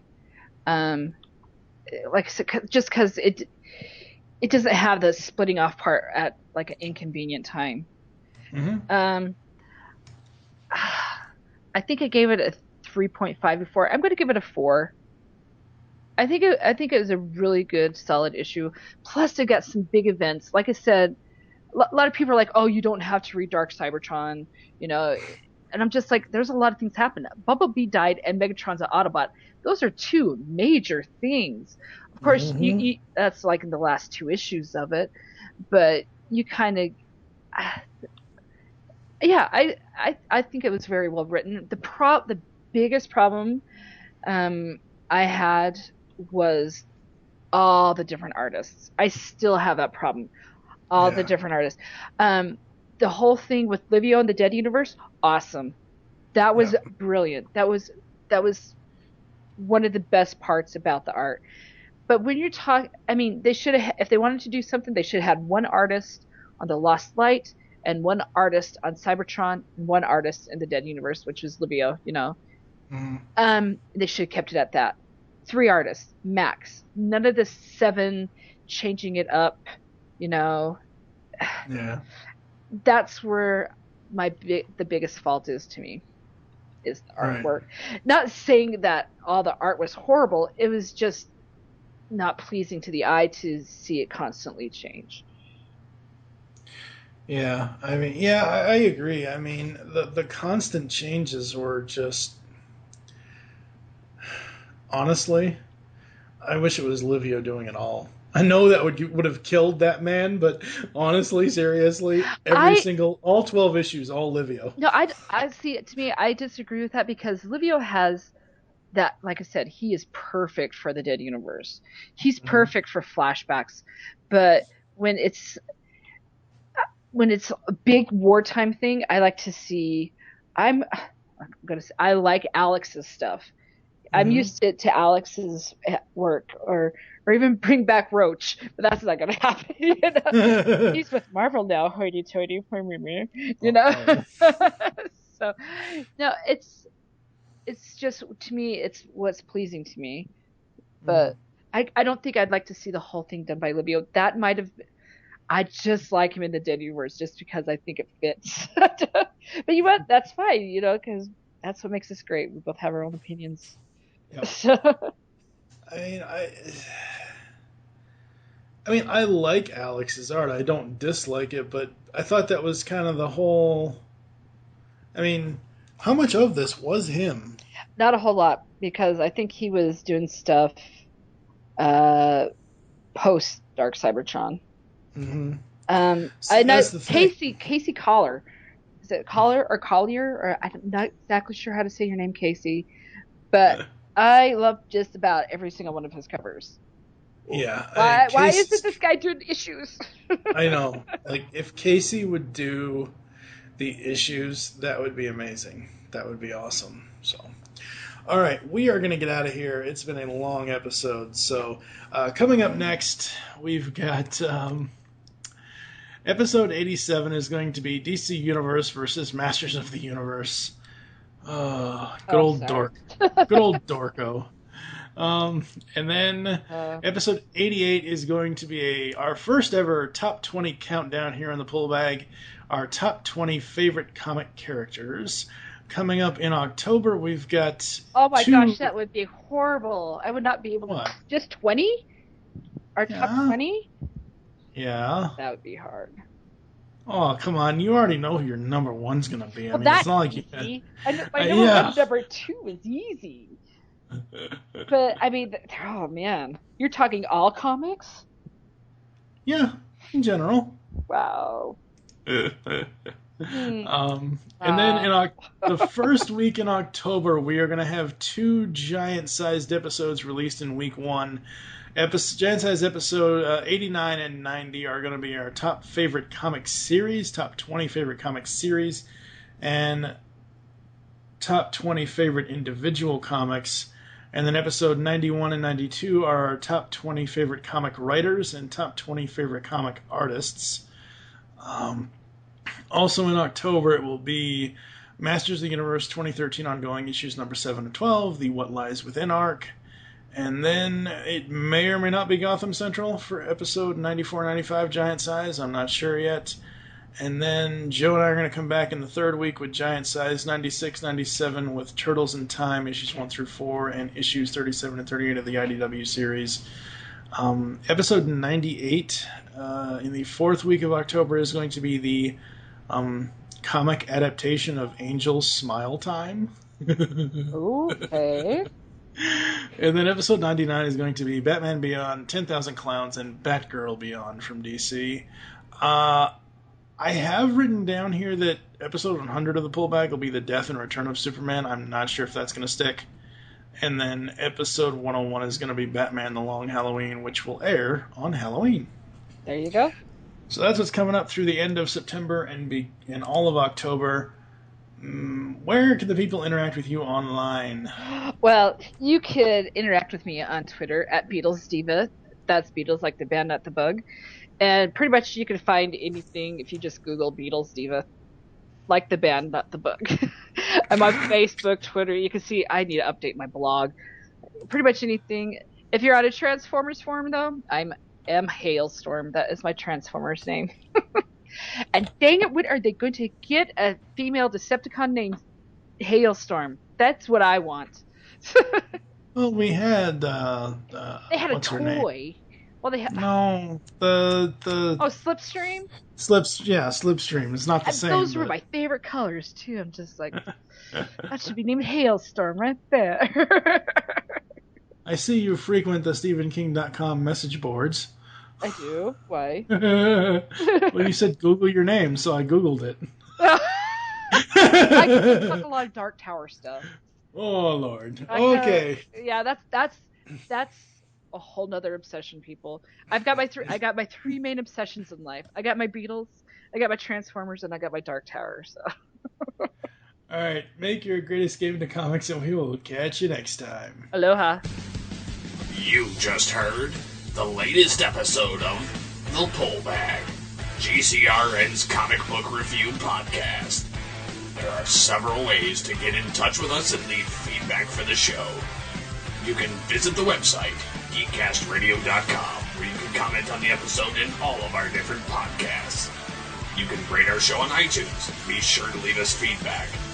Call the voicemail line, 502-526-5821.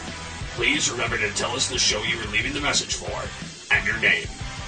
Become a fan of us on Facebook by searching GeekCast Radio Network.